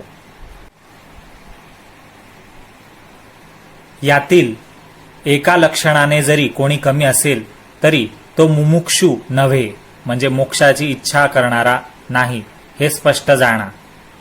एका डोळ्याने आंधळा माणूस देखणेपणाचे जसे ढोंग आणतो, सोंग करतो, तसा तो मुमुक्षत्वाचे केवळ ढोंग करतो. अहंकार गळल्याशिवाय, लोभाचे उच्चाटन झाल्याशिवाय, म्हणजे लोभ संपल्याशिवाय आणि मन आसक्तीरहित झाल्याशिवाय ब्रह्मज्ञान मनात पक्के ठसत नाही, पक्के होत नाही. देह हाच आत्मा आहे अशी जी बुद्धी, तीच माणसाला भ्रमात टाकते. कुठल्याही वस्तूविषयी आसक्ती असणे हेच बंधनाला कारण होते. कारण तुमचा जीव कुठल्या तरी विषयात अडकलाय, सुखात अडकलाय, आशेत अडकलाय, दुःखात अडकलाय, मग तुम्हाला ब्रह्म कसं समजेल? विषय भोगांशिवाय कल्पना करणं आणि आठवण येऊ देणे सोडा म्हणजे ब्रह्म हाती येईल. निर्गुण परब्रह्माचा साक्षात्कार मिळवणे कठीण कर्म आहे. म्हणून सगुण अपरब्रह्माच्या वर्णनाने, सगुण अपरब्रह्म याच्या वर्णनाने वर्म जाणून घ्या आणि बुद्धिमान लोक त्यालाच आपला धर्म समजतात. आत्मा सर्व भूतांमध्ये गुप्त रीतीने वास करतो, हे तत्व वेदांती जाणतात. परंतु याचा सर्वांनाच अनुभव येईल असा पुरावा कुठे आहे? आधी चित्त शुद्ध लागते, आणखी बुद्धी दर्भाच्या टोकासारख्या तीक्ष्ण लागते, म्हणजे बुद्धिमान मनुष्य लागतो. तेव्हाच हा अत्यंत पवित्र आत्मा कृपावंत होऊन स्वतःच प्रगट होईल, म्हणजे त्याला आत्मस्वरूप खराच स्वतःचं समजेल. जो खरंच खूप बुद्धिमान असेल आणि त्याचं मन चित्त शुद्ध असेल, इकडे तिकडे भटकणारं नसेल. आत्मा सदा विकाराशिवायचा आहे. ज्याला आत्मज्ञान प्राप्त झाले आहे तो कधीही शोक करत नसतो. गीतेच्या 2ऱ्या अध्यायाच्या 11व्या श्लोकात हे लिहिलेलं आहे. ज्या श्लोकाचा अर्थ असा आहे की खरे ज्ञानी मेल्या आणि जित्या, म्हणजे जिवंत असलेल्यांचा आणि मेलेल्यांचा शोक करत नसतात, जे खरे ज्ञानी असतात. कारण मेलेल्यांचा शोक कसं काय करायचा? ते तर मरून गेले, आता शोक करून काय होईल हे ज्ञानी माणूस जाणतो. आणि जिवंत आहेत त्यांचा शोक काय करायचा? ते जिवंत आहेत, त्यांना काय आपण शोक करून होणार आहे? म्हणजे जो खरा ज्ञानी आहे तो कोणाचाच शोक करत नाही, हे गीतेत सांगितलंय, तेच इथेही सांगितलंय. आणि तोच धैर्यवान आणि बुद्धिवान असून असा मनुष्य संसारातून संपूर्णपणे मुक्त झालेला असतो. येथे प्रवचन करण्याचे कौशल्य किंवा ग्रंथाचा अर्थ समजण्याची शक्ती चालत नसते. वेद आणि श्रुती यांच्या यथार्थ ज्ञानानेही काही उलगडा होत नसतो. हे सुद्धा लिहिलेलं आहे कठोपनिषदात अध्याय 1 वल्ली 2 मंत्र 23 मध्ये. एक श्लोक आहे ज्याचा इथे तुम्हाला शब्द संस्कृतमध्ये दिसत आहे. मी फक्त त्याचा अर्थ असा वाचतोय. त्याचा अर्थ असा आहे की हा आत्मा म्हणजे परमब्रह्म, परमात्मा प्रवचनाने, बुद्धीने किंवा पुष्कळ शास्त्र श्रवण केल्याने, अभ्यास केल्याने प्राप्त करणे शक्य नाही. आत्मा प्राप्त करणे शक्य नाही. तो ज्याचा स्वीकार करतो त्यालाच तो प्राप्त होऊ शकतो. त्याच्यासाठी तो आत्मा स्वतःच आपले खरे स्वरूप प्रकट करतो, असा त्या श्लोकाचा अर्थ. आत्मा नित्य व विकाराशिवायचा आहे आणि शरीर अनित्य म्हणजे सतत बदलणारे आहे असे जाणून जो आपले हित म्हणजे आपला कल्याण, आपला फायदा साधतो, तोच योग्य व अयोग्य कार्याविषयी जागृत होय. आत्मज्ञानी माणसाला सदा कसलीच भीती नसते. तो स्वतःला एकटाच व या जगात स्वतःशिवाय दुसरे काही नाहीच असे समजतो. अशा प्रकारे दुजेपणाचा ठाव ठिकाणाच पुसून काढला की सर्व दुःखांचा नाश निश्चित फळास येतो. आत्मा जरी जाणण्यास अवघड असला, प्रवचने ऐकून त्याचा ठिकाणा सापडत नसला किंवा केवळ बुद्धीचा तेथे काही उपयोग होत नसला, तरी त्या आत्म्याला उपायांनी सहज जाणणे शक्य असते. म्हणजे तुम्हाला अर्थ नाही समजत, कोणत्या पोथ्या वाचवल्या जात नाही, समजत नाही, अभ्यास करवला जात नाही, प्रवचन समजत नाही, ठीक आहे, आपल्याला नाही समजत, पण काही हरकत नाही. आत्म्याला साध्या उपायांनी, सहज उपायांनी सुद्धा समजून घेता येतं, जाणता येतं, असं लिहिलं इथे. ज्याला स्वतःला इतर कुठली कामना नाही, इच्छा नाही, अपेक्षा नाही आणि ज्याची आत्मज्ञान प्राप्त करणे हीच एकमात्र एक कामना आहे, असा जो आत्म्याची पुष्कळ प्रार्थना करतो त्यालाच हा श्रेष्ठ लाभ प्राप्त होतो. पोथी कीर्तन वगैरे ऐकताना तोच मी आहे, तत्वमसी अशा अभेद दृष्टीने जिथे भेद नाही अशा दृष्टीने जो पाहतो व हेच ज्याचे ध्यान राहते त्यावर आत्मा अनुग्रह करतो, कृपा करतो. जो सदा दुष्ट म्हणजे वाईट कृत्य करणारा किंवा पापाचरण करण्यास तत्पर असतो, जो सदा अशांत अस्थिर असतो, ज्याचे चित्त एकाग्र नसते, अशा ज्ञानी माणसालाही तो पावत नाही. हे कुठे लिहिलंय तर कठोपनिषद अध्याय 1 वल्ली 2 मंत्र 24 इथे दिलाय त्याचा सबूत म्हणून, पुरावा म्हणून. तर त्याचा अर्थ असा आहे त्या श्लोकाचा, जो मनुष्य दुष्ट कृत्यांपासून किंवा पापाचरणापासून विरक्त होऊन त्यांचा त्याग करत नाही, दुष्टकृत्यांचा त्याग करत नाही, पाप आचरणाचा त्याग करत नाही, ज्याचे मन ईश्वराला विसरून रात्रंदिवस संसारातील भोगांमध्ये भटकत राहते, ईश्वरावर श्रद्धा नसल्याने जो सदा अशांत राहतो आणि ज्याची मन बुद्धी इंद्रिय स्वाधीन नाहीत, स्वतःच्या ताब्यात नाहीत, असा मनुष्य सूक्ष्म बुद्धीने आत्मचिंतन करीत असला तरीही त्याला प्राप्त करू शकत नाही. त्या सूक्ष्म बुद्धीने म्हणजे तीक्ष्ण वगैरे बुद्धीने ज्ञानाने तो काही प्राप्त करू शकत नाही, आत्म्याचं ज्ञान, असं त्याचा अर्थ आहे त्या श्लोकाचा. श्रुती व स्मृती यांनी सांगितलेली योग्य कर्मे जो करतो व अयोग्य कर्मे सोडून देतो, ज्याचे चित्त सदा एकाग्र असते, त्याच्या अधीन म्हणजे त्याच्या कंट्रोलमध्ये आत्मा असतो, पाप आचरणापासून जो विरक्त म्हणजे वेगळा असतो, आचार्य व गुरु यांच्या चरणी जो विनम्र आणि फळाच्या इच्छेपासून म्हणजे काही चांगले परिणाम किंवा लाभ व्हावे अशी इच्छा न धरता, या इच्छेपासून फळाच्या परिणामांच्या इच्छेपासून जो निवृत्त असतो म्हणजे रिटायर्ड असतो, वेगळा असतो, त्यालाच हा आत्मा प्राप्त होतो.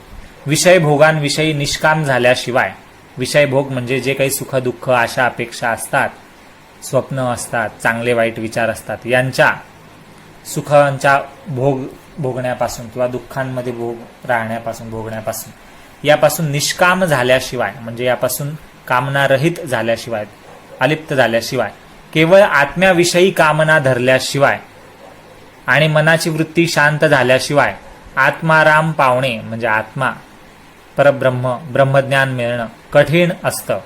ब्रह्मज्ञानाची इच्छा असणाऱ्याचे तप आचरण पाहून जेव्हा आत्म्यास कृपा उपजेल तेव्हाच आत्मा तो स्वतःचे स्वरूप प्रकट करेल. गुरुच्या मदतीशिवाय त्याला पावणे सोपे नाही. तरी स्वस्वरूप प्राप्त करण्यासाठी साधकाने श्रवण म्हणजे ऐकणं, मनन म्हणजे विचार करणं ऐकलेल्या गोष्टींचा वगैरे करावं. अभेद भावाचे नीट ध्यान ठेवावे म्हणजे हे सगळं अभेद आहे, एकच आहे. गरीब श्रीमंत, चांगलं वाईट, पाप पुण्य, हे सगळं काही पाप पुण्य असं नाही, पण म्हणजे सगळ्या गोष्टी, हा सगळा संसार एकच आहे. मारणारा, मार खाणारा, मार देताना पाहणारा, त्याचा विरोध करणारा आणि शांत असणारा, न्यायाधीश, गुन्हेगार आणि ज्याच्यावर गुन्हा गुजरलाय, ज्याच्यावर अन्याय झालाय आणि त्याच्या बाजूने किंवा विरुद्ध वकील बनून लढणारा, असे सगळं काही एक ईश्वराचाच भाग आहे आणि हे त्याच्याच लीला आहेत, त्याचेच भाग आहेत, अंश आहेत. हे ज्याला समजलंय तो, म्हणून इथे लिहिलंय की साधकाने ज्याला स्वतःचं स्वरूप ज्ञान प्राप्त करायची इच्छा आहे त्यासाठी त्या साधकाने म्हणजे आपण श्रवण मनन वगैरे करावे आणि अभेद भावाचे नीट ध्यान ठेवावे, तरच आत्मलाभ सुखाने होईल. प्रपंच हा सर्व अज्ञानमय आहे. प्रपंच म्हणजे हा संसार सर्व खोटा आहे किंवा अज्ञान आहे, हे खरं नाहीये किंवा हे ज्ञान नाहीये, मूर्खपणा आहे. त्याच्या पसाऱ्याचेही मूळ कारण अज्ञानच आहे. हा संसार, हे प्रपंच पसरलंय आपण कारण याला खरं मानतो, म्हणून आपण प्रश्नच विचारत नाही, म्हणून जे आपण अज्ञानात राहतो, म्हणून आपल्याला हे अज्ञानातून जन्म घेणारं संसार खरा वाटतो. ज्ञानाशिवाय मोक्षाला थारा नाही म्हणजे मोक्ष कधी मिळेल जेव्हा तुम्हाला ज्ञान मिळेल. ज्ञान हे आधार आहे मोक्षाचं. हे जरा समजून घ्या. शास्त्राच्या अनुभवाला तर्क व शोधक बुद्धी लागते, म्हणजे लॉजिक आणि नॉलेज, विजडम लागतं. ज्ञान मात्र शास्त्र समजून घ्यायला तुम्हाला नॉलेज लागेल, म्हणजे शोधक बुद्धी, रिसर्च करण्याची इच्छा, तुमचं डोकं तसं चाललं पाहिजे. आणि तर्क म्हणजे लॉजिक लागेल. जिथे लॉजिक लागतं आणि जिथे रिसर्च करण्यासाठी बुद्धी लागते, रिसर्च अँड डेव्हलपमेंट, ज्याला नॉलेज म्हणू आपण, म्हणजे डेटाचा इन्फॉर्मेशनमध्ये तुम्ही कन्वर्ट करता आणि त्या इन्फॉर्मेशनमधून तुम्ही काही नॉलेज मिळवता. पहिले तो रॉ डेटा असतो आणि त्या डेटातून तुमच्या कामाची असते ती माहिती, त्याच्यावर तुमचा फोकस असतो. म्हणजे ती माहिती, महत्त्वाची माहिती जी असते ती असते इन्फॉर्मेशन. आणि इन्फॉर्मेशन पासून, त्या माहितीपासून तुम्हाला जे काही कळतं किंवा जे काही तुम्ही महत्त्वाचे मुद्दे लक्षात घेतात ती असते बुद्धी, म्हणजेच ते असतं नॉलेज. पण ज्ञान मात्र संसाराचा लय झाल्यावरच उत्पन्न होतं, दुसऱ्या कशानेही शक्य नाही. ज्ञान म्हणजे नॉलेजच्याही वरची गोष्ट, विजडम असं आपण म्हणू शकतो आपल्या समजण्याच्या भाषेत.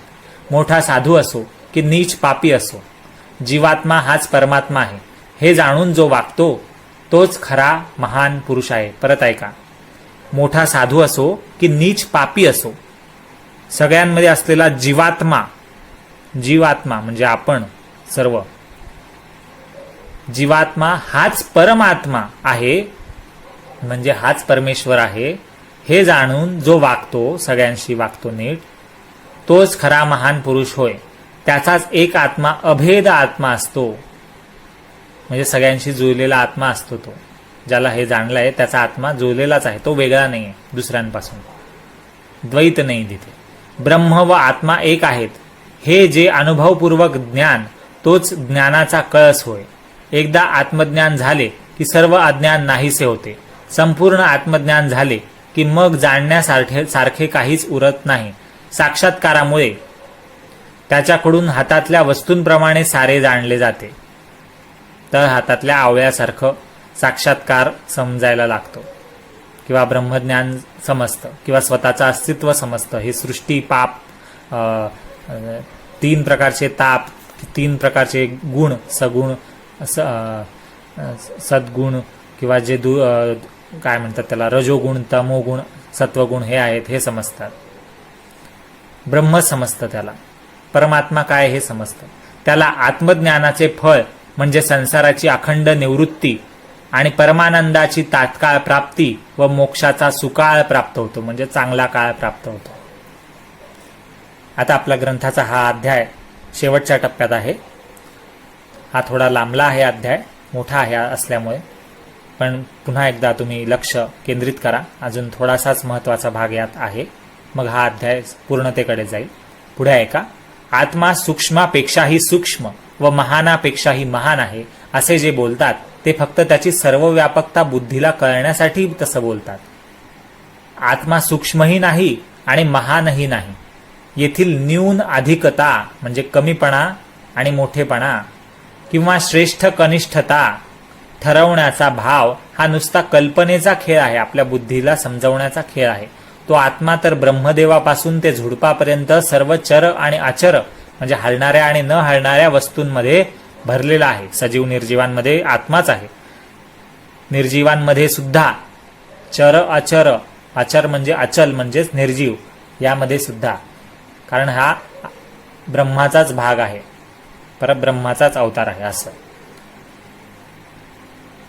असे हे वर्णन करण्यास अशक्य आत्म्याचे अस्तित्व तत्व किंवा अस्तित्व बुद्धीला सामावून घेण्यासाठी वेदांती त्या अमर्यादिततेलाही किंवा त्या अमर्यादितालाही वाचेने मर्यादित करतात. म्हणजे आत्मा अमर्यादित आहे, त्या अमर्यादित अशा आत्म्यालाही वाचेने म्हणजे शब्दांनी मर्यादित करतात. कोण? वेद किंवा वेद जाणणारे वेदांती. केवळ बुद्धी वैभवाच्या योगाने आत्म्याचे खरे वर्म हाती लागत नसते. म्हणजे तुमच्याकडे बुद्धी आहे, ज्ञान आहे म्हणून तुम्हाला आत्मा कळेल, आत्मा खरा काय असं नसतं. साधू संतांच्या व सद्गुरूच्या संगतीने, त्यांच्या उपदेशाने, माहितीने, कृपेने, त्यांच्या ज्ञानाने, त्यांच्या सेवेपासून होणाऱ्या कृपेने त्याची प्राप्ती होते. नुसतं त्यांच्याकडे जाऊन ऐकण्याने नाही होणार. त्यांची सेवा केली तर त्यातून मग त्यांची जी कृपा होईल, मग जे तुम्हाला काही ज्ञान कळेल ते ब्रह्मज्ञान आहे. ब्रह्माचे सविस्तर वर्णन पोथ्या पुस्तकातून काय थोडे रोकडे भरलेले आहे, म्हणजे थोडं कमी लिहिलंय असं काही नाही. पुष्कळ पोथ्यांमध्ये, पुष्कळ ग्रंथांमध्ये लिहिलेलं आहे ब्रह्म काय आहे याबद्दल. परंतु सद्गुरु कृपा जोपर्यंत होत नाही तोवर या जगाचा शेवट होईपर्यंत देखील हा आत्मा हाताशी चढत नाही. म्हणजे हा आत्मा काय आहे हे समजणारच नाही कधी तुम्हाला, मला, आपल्याला.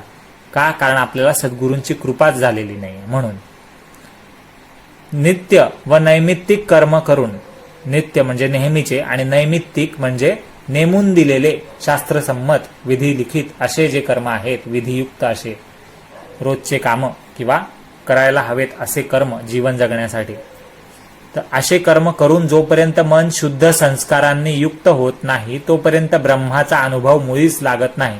ब्रह्मच फक्त नित्य आहे आणि बाकी सर्व अनित्य आहे. अनित्य आहे म्हणजे बदलणारा आहे किंवा खोटा आहे, मिथ्या आहे. आणि जे जे सर्व दृष्टीस दिसते ते सतत टिकणारे नाही. हे सत्य आहे, हेच त्रिवार सत्य आहे. म्हणजे बदल हेच एकमेव न बदलणारं सत्य आहे. म्हणजे सगळं जग कायमच बदलत राहतं. ब्रह्मांडातले ग्रह, नक्षत्र, तारा, सगळ्यांच्या जागा, सगळंच सगळ्या वेळी, ऋतू, वर्ष, काळ, वेळ, सगळं काही, जन्म, मृत्यू, सगळं काही बदलत राहतं. एका जागी स्थिर काहीही नसतं. आपण ज्याला अचल म्हणतो असे पर्वत सुद्धा जागा बदलतात, त्यांची झीज होते आहे, त्यांच्यावर ऋतुमानानुसार उजाड जमीन होते आहे किंवा सुपीक जमीन होते आहे, नदी नाले पूर त्यांना वाहून नेता आहेत, त्यांची उंची वाढते आहे, भूकंपांमुळे कमी होते आहे, ज्वालामुखीचा उद्रेक होऊन त्यांचे आकार बदलत आहेत. आणि या पृथ्वीच गोल गोल फिरते आहे, पृथ्वी स्वतःभोवती आणि सूर्याभोवती फिरते आहे, सर्व ग्रहमाला फिरत आहे.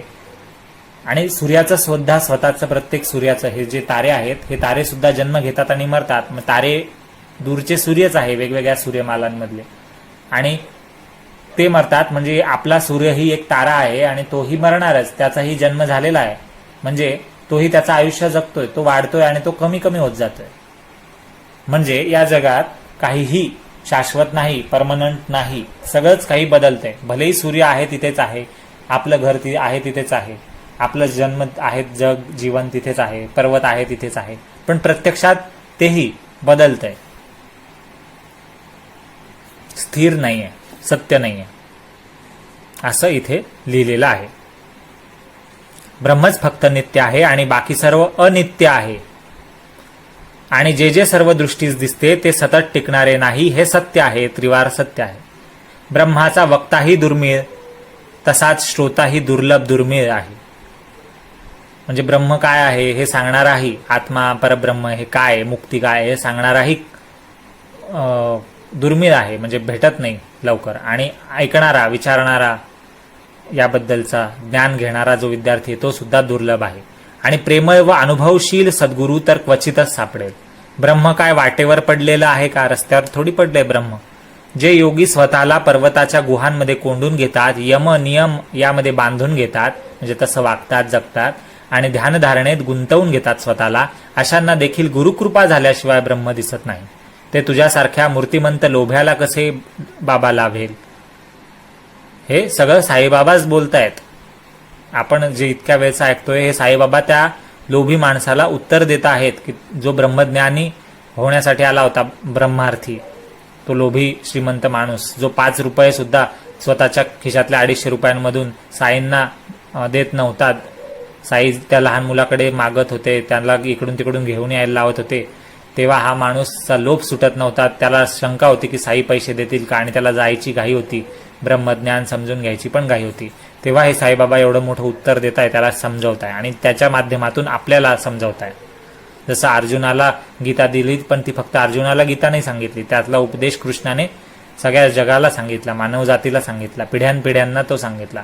तसाच साईबाबा हा आता त्या लोभी माणसाच्या निमित्ताने ब्रह्मज्ञान ज्याला घ्यायला आला होता पण त्याची योग्यता नव्हती, हे त्याला समजावून सांगताना काय अवस्था तुझी हवी, तुझ्या बुद्धीची, तुझ्या ज्ञानाची, तेव्हा तुला हे कळेल, ब्रह्मज्ञान घेण्यास योग्य तू होशील आणि तुला कळेल हे सांगतायत आणि सद्गुरूचं महत्त्वही सांगतायत. लेखकही हे लिहितोय आणि आपण आता पुढे ऐकूया. अगदी थोडासा भाग राहिलाय की जे योगी स्वतःला पर्वताच्या गुहांमध्ये कोंडून घेतात, यम नियमात बांधून घेतात आणि ध्यानधारणेत गुंतवून घेतात, अशांना देखील गुरुकृपा झाल्याशिवाय ब्रह्म दिसत नाही, समजत नाही, म्हणजे ब्रह्मज्ञान होत नाही. ते तुझ्यासारख्या मूर्तिमंत लोभ्याला कसे बाबा लाभेल? ज्याला पैशाचा लोभ फार आहे असतो त्याला ब्रह्मज्ञानाची कल्पांती देखील प्राप्ती कधीही होत नाही. म्हणजे कल्प संपला, युगानुयुग संपल्यानंतर जो एक कल्प असतो तो संपतो, तो संपला तरीही नाही ब्रह्मज्ञान त्याला मिळणार, कारण लोभी आहे, कशात तरी आशा अडकून पडली आहे. हे पक्के ध्यानात ठेवा. परमार्थाच्या गोष्टी ऐकताना विषयभोगांचे चिंतन आणि प्रपंचाचा सतत विचार करत राहिले की साक्षात्करण देखील तसेच मिळते. म्हणजे तुम्ही जर विषयांचं सांसारिक सुखांचं उपभोगांचा विचार कराल नेहमी आयुष्यभर, तर तुम्हाला मृत्यूसमयी आणि केव्हाही साक्षात्कार कशाचा होईल? अशाच गोष्टींचा होईल, असाच परिणाम मिळेल जे तुम्ही विचार करताय. अंतःकरणाला मल, विक्षेप आणि आवरण हे 3 दोष असतात. म्हणजे या 3 दोषांनी युक्त असतो. काय? मल म्हणजे राग द्वेष असे विकार. विक्षेप म्हणजे भ्रम, संभ्रम, कन्फ्युजन, मनाचा गोंधळ, द्विधावस्था. आवरण म्हणजे आच्छादन किंवा अज्ञानाचं कव्हर. दुर्बोध म्हणजे अज्ञान, दुर्बोधता. म्हणजे ज्याला अंतःकरणाला समजून घ्यायचं असेल, अंतरात्म्याला समजून घ्यायचं असेल तर ते समजता येणार नाही, कारण की त्याला हे 3 आवरणं दूर करावे लागतील. ते कोणते आहेत? एक आवरण आहे अज्ञानाचं, एक भ्रमाचा विक्षेप आहे म्हणजे मनाचा गोंधळ अवस्था आहे, काय आहे खरं हे समजायचं कन्फ्युज अवस्था आहे, आणि मल म्हणजे राग आहे, द्वेष आहे. अशांमध्येच तो अडकलाय. तो कोणाचा तरी राग करतोय आपण अंतःकरणात किंवा द्वेष करतोय, मत्सर करतोय, असं म्हणजे मल आहे आपल्यात, म्हणजे कचरा आहे. मल म्हणजे घाण, कचरा. राग द्वेष हे कचरा आहे. विक्षेप हाही वेगळ्या प्रकारचा कचराच आहे, ज्याच्यात आपण भ्रम, कन्फ्युजन अवस्थेत आहे. आणि आच्छादन, आवरण म्हणजेच दुर्बोध, अज्ञान, हा सुद्धा एक प्रकारे कचराच. हे 3 दोष अंतःकरणाला आहेत. निष्काम कर्म करून मलाचे निर्मूलन होते. तर हे राग आणि द्वेष कसं काय घालवाल? आपण कसं घालवू शकू? राग आणि द्वेष आपल्या अंतःकरणापासून दूर कसं करू? पहिलं हे आवरण, मलरूपी आवरण कसं काय दूर करू? राग आणि द्वेष कसं काय करणार नाही आपण इतरांबद्दल? जेव्हा आपण इतरांसाठी निष्काम कर्म करू, म्हणजे कोणत्याही कामनेशिवाय, अपेक्षेशिवाय पूर्णपणे निष्कपट होऊन, कोणतीही आशा अपेक्षा न ठेवता परमार्थासाठी, दुसऱ्यांच्या कल्याणासाठी कर्म करू. भलेही ते आपलंच कर्म असेल स्वतःचं, पण त्यात काही कामना नसेल की मला हेच पाहिजे म्हणून मी हे कर्म करेल, किंवा मला हा लाभ होतोय किंवा हा तोटा कमी होतोय म्हणून मी हे कर्म करतो, असं काहीही नसेल, तेव्हा तुमच्या मनात राग द्वेष नसतील. म्हणजे राग आणि द्वेष केव्हा नसतील? जेव्हा मनामध्ये इतरांसाठी किंवा कोणाच्या तरी चांगल्यासाठी किंवा कोणत्याही चांगल्या कामासाठी तुमचं मन लागेल तेव्हा.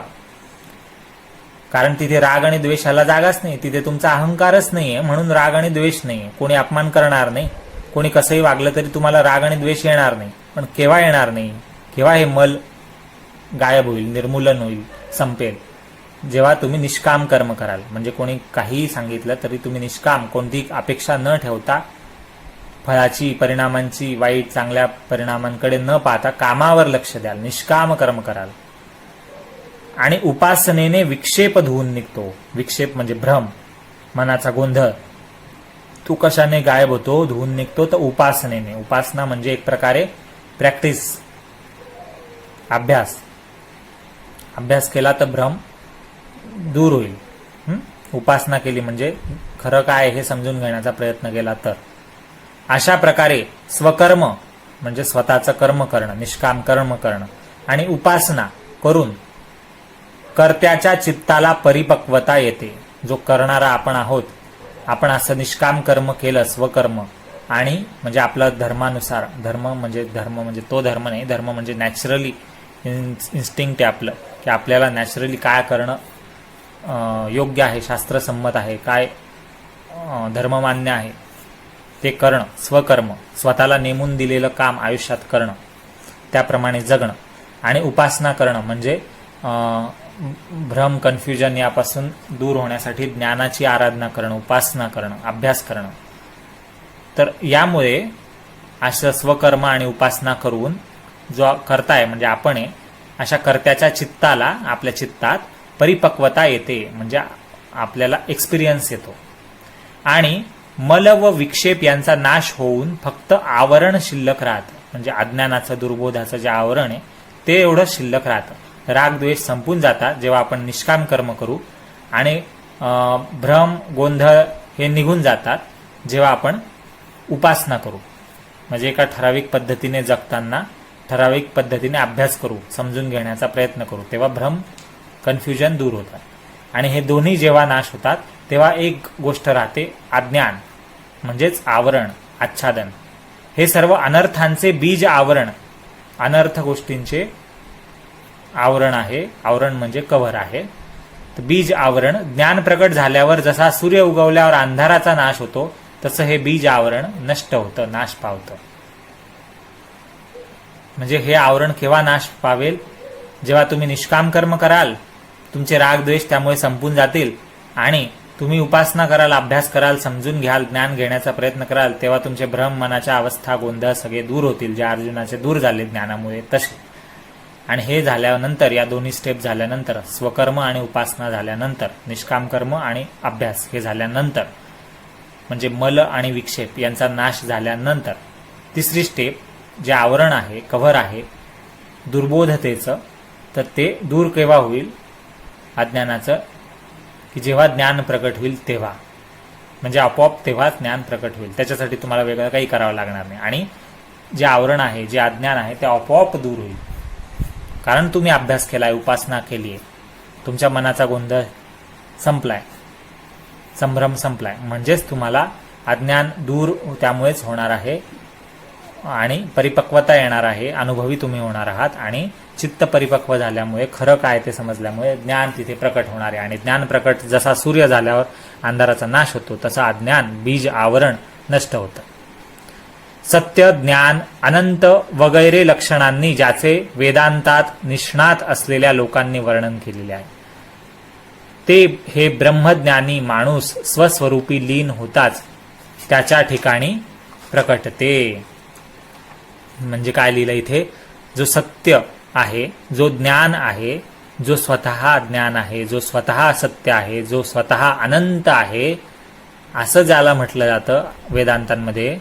वेदांतांमध्ये म्हणजे वेदांचा अभ्यास करणारे जे निष्णात लोक आहे, असं ज्याचं वर्णन करता, असा तर ब्रह्मज्ञानी माणूस स्वस्वरूपामध्ये लीन होताच त्याच्या ठिकाणी हे ब्रह्मज्ञान किंवा ब्रह्म किंवा परब्रह्म किंवा परमात्मा किंवा ईश्वर किंवा साक्षात्कार, मोक्षाची अवस्था, मुक्तीची अवस्था प्रकटते, प्रकाशते.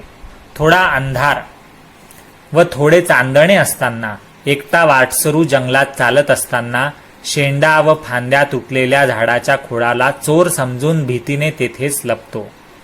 म्हणजे थोडासा अंधार आहे आणि थोडंसं चांदणं पडलेलं आहे रात्रीच्या वेळी, आणि एखादा वाटसरू रस्त्याने जाणारा रात्री अंधारात जातोय, पण इतका अंधार नाही की काहीच दिसत नाही, थोडंसं चांदण्याचा प्रकाश आहे, त्यामुळे अंधुक अंधुक काहीतरी दिसतंय. म्हणजे दिसतंय जंगलात त्याला, तर ते असं झाड दिसतंय ज्याचं सगळं फांद्या गायब झाल्या, तुटलेल्या आहेत, ज्याला काही झाडासारखं रूप नाही आहे, तर तिथे काहीतरी खोडासारखं उभं आहे फक्त. तर त्या झाडाच्या खोडाला पाहून त्या अर्धवट अंधुकशा अंधारात, जिथे थोडासा प्रकाश आहे, थोडंसं अंधार आहे, म्हणजे पूर्ण ज्ञान नाही आणि पूर्ण अज्ञानही नाही, अशा अवस्थेत तो अर्धवट ज्ञानाचा व्यक्ती त्या खोडाला, झाडाला चोर समजतो आणि त्या झाडापासून लपून राहतो तिथेच अंधारात. त्या माणसाला काय वाटतं, वाटसरूला, की मी एकटाच आहे आणि जवळ पैसा आहे माझ्या, तर तो चोर जो आहे तर वाटमाऱ्यासारखा टपून बसला आहे, आणि आता विचार कसला करायचा, जीवाचा भरवसा नाही, असा तो माणूस विचार करतो, जो वाटसरू आहे. तोच दुरून दिव्याचा उजेड येतो. तेव्हा जर दुरून कुठून दिव्याचा प्रकाश पडला, येणाऱ्या जाणाऱ्या कोणत्या गाडीचा, टांग्याचा, बैलगाडीचा, कोणाचा, वाटसरूचा, दुसऱ्या कोणाचा, तिथे प्रकाश पडला, तर खोडाचे खरे स्वरूप प्रकट होते. म्हणजे ते झाडाचा खोड आहे हे समजतं, तिथे चोर नाहीये, तो चोर नाही जो आपण अंधारात चोर समजत होतो, हे त्या व्यक्तीला पहिल्या वाटसरूला खरं समजतं आणि त्याची जी मनात भीती असते त्या वाटसरूची भीती नाहीशी होते आणि स्वतःला झालेला चोराचा खोटा भास त्याला कळतो. म्हणजे जिथे ज्ञान प्रगटतं, त्या खोडाचं रूप त्याला दिसलं खरं काय ते प्रकाशामुळे, तर तेव्हा त्याचं अज्ञान जे त्याला चोर वाटत होता, भीती वाटत होती, ते सगळं भास होता हे त्याला आपोआप कळलं. त्याला वेळ लागला नाही समजायला. असंच अंतःकरणाचं, आत्म्याचं स्वरूप केव्हा समजेल, जेव्हा तुम्हाला हे अज्ञान दूर होईल, इथे ज्ञानाचा प्रकाश होईल, तुम्ही कोण आहात हे समजेल. असो, इथे आपला अध्याय संपत आलेला आहे. असो, या ब्रह्माच्या प्राप्तीतील अडचणी श्रोत्यांना सांगितल्या. म्हणजे ब्रह्मज्ञान मिळवण्यासाठी काय अवस्था लागते तुमची समजून घेण्याची, तुमची कशी वृत्ती पाहिजे मनाची, तुम्ही कसा मनावर कंट्रोल केला पाहिजे, इंद्रियांवर ताबा मिळवला पाहिजे, बुद्धीवर ताबा मिळवला पाहिजे, लक्ष कॉन्सन्ट्रेट केलं पाहिजे, विरक्ती घेतली पाहिजे, या सांसारिक मोहांपासून, लोभांपासून दूर व्हायला पाहिजे आणि राग द्वेष अशा मलरूपी आवरणावर आणि विक्षेप म्हणजे जे काही तुमचे भाव आहेत, संभ्रम वगैरे अशा अवस्था आहेत मनाच्या, गोंधळ आणि आवरण म्हणजे आच्छादन, दुर्बोधता, याच्यापासून अज्ञान, तर यापासून तुम्हाला दूर व्हायला पाहिजे. कारण हे सगळे अडथळे आहेत आणि हेच इथे सांगितलंय की या ब्रह्मप्राप्तीच्या रस्त्यातल्या अडचणी श्रोत्यांना या अध्यायात सांगितल्या. म्हणजे हे प्रॉब्लेम्स आहेत जे सॉल्व्ह करायचे. पुढील अध्यायात म्हणजे अध्याय क्रमांक 17 इथे श्रेयाची इच्छा करणाऱ्याला श्रेय स्वतःचे रूप प्रकट करेल. म्हणजे ज्याला स्वतःचं कल्याण करायचं आहे ब्रह्मज्ञान मिळवून, तर इथे ब्रह्मज्ञान स्वतःच म्हणजे ते श्रेय, ते कल्याण स्वतःच स्वतःचं रूप प्रकट करेल. म्हणजे लोकांसमोर त्याचं उत्तर म्हणून ब्रह्मज्ञान येईल. हेमाड लेखक आहेत हेमाडपंत. हे साईंच्या चरणी लोळण घेतो आणि तोंडाला येईल ते बडबडतो. साई कृपा जे जे बोलायला लावते ते ते भोळे भाविक ऐकोत, असं हेमाडपंत विनंती करत आहेत. शेवटी आपण नेहमीप्रमाणे म्हणूया, सर्वांचे कल्याण असो. अशा प्रकारे संत व सज्जन यांनी प्रेरणा केलेल्या भक्त हेमाडपंत यांनी रचलेल्या श्री साई समर्थ यांच्या सत्यचरित्राचा ब्रह्मज्ञान कथनम भाग 1 नावाचा 16वा अध्याय समाप्त झाला, संपूर्ण झाला. श्री सद्गुरू साईनाथांना अर्पण असो. सर्वत्र मंगल असो. शुभम भवतु. ओम साईराम. आता पुढच्या अध्यायात हेच ब्रह्मज्ञान याची कथा, याचं कथन पुढे चालेल. म्हणजे ब्रह्मज्ञानावर सांगितलं जाईल पुढे आणि म्हणजे दुसरा भाग राहील याचा. 2 भागात आहे हे आणि यात आपल्याला आता ब्रह्मज्ञानचं उत्तरं मिळतील. आत्तापर्यंत प्रश्न आणि त्याच्या समस्या समजल्या.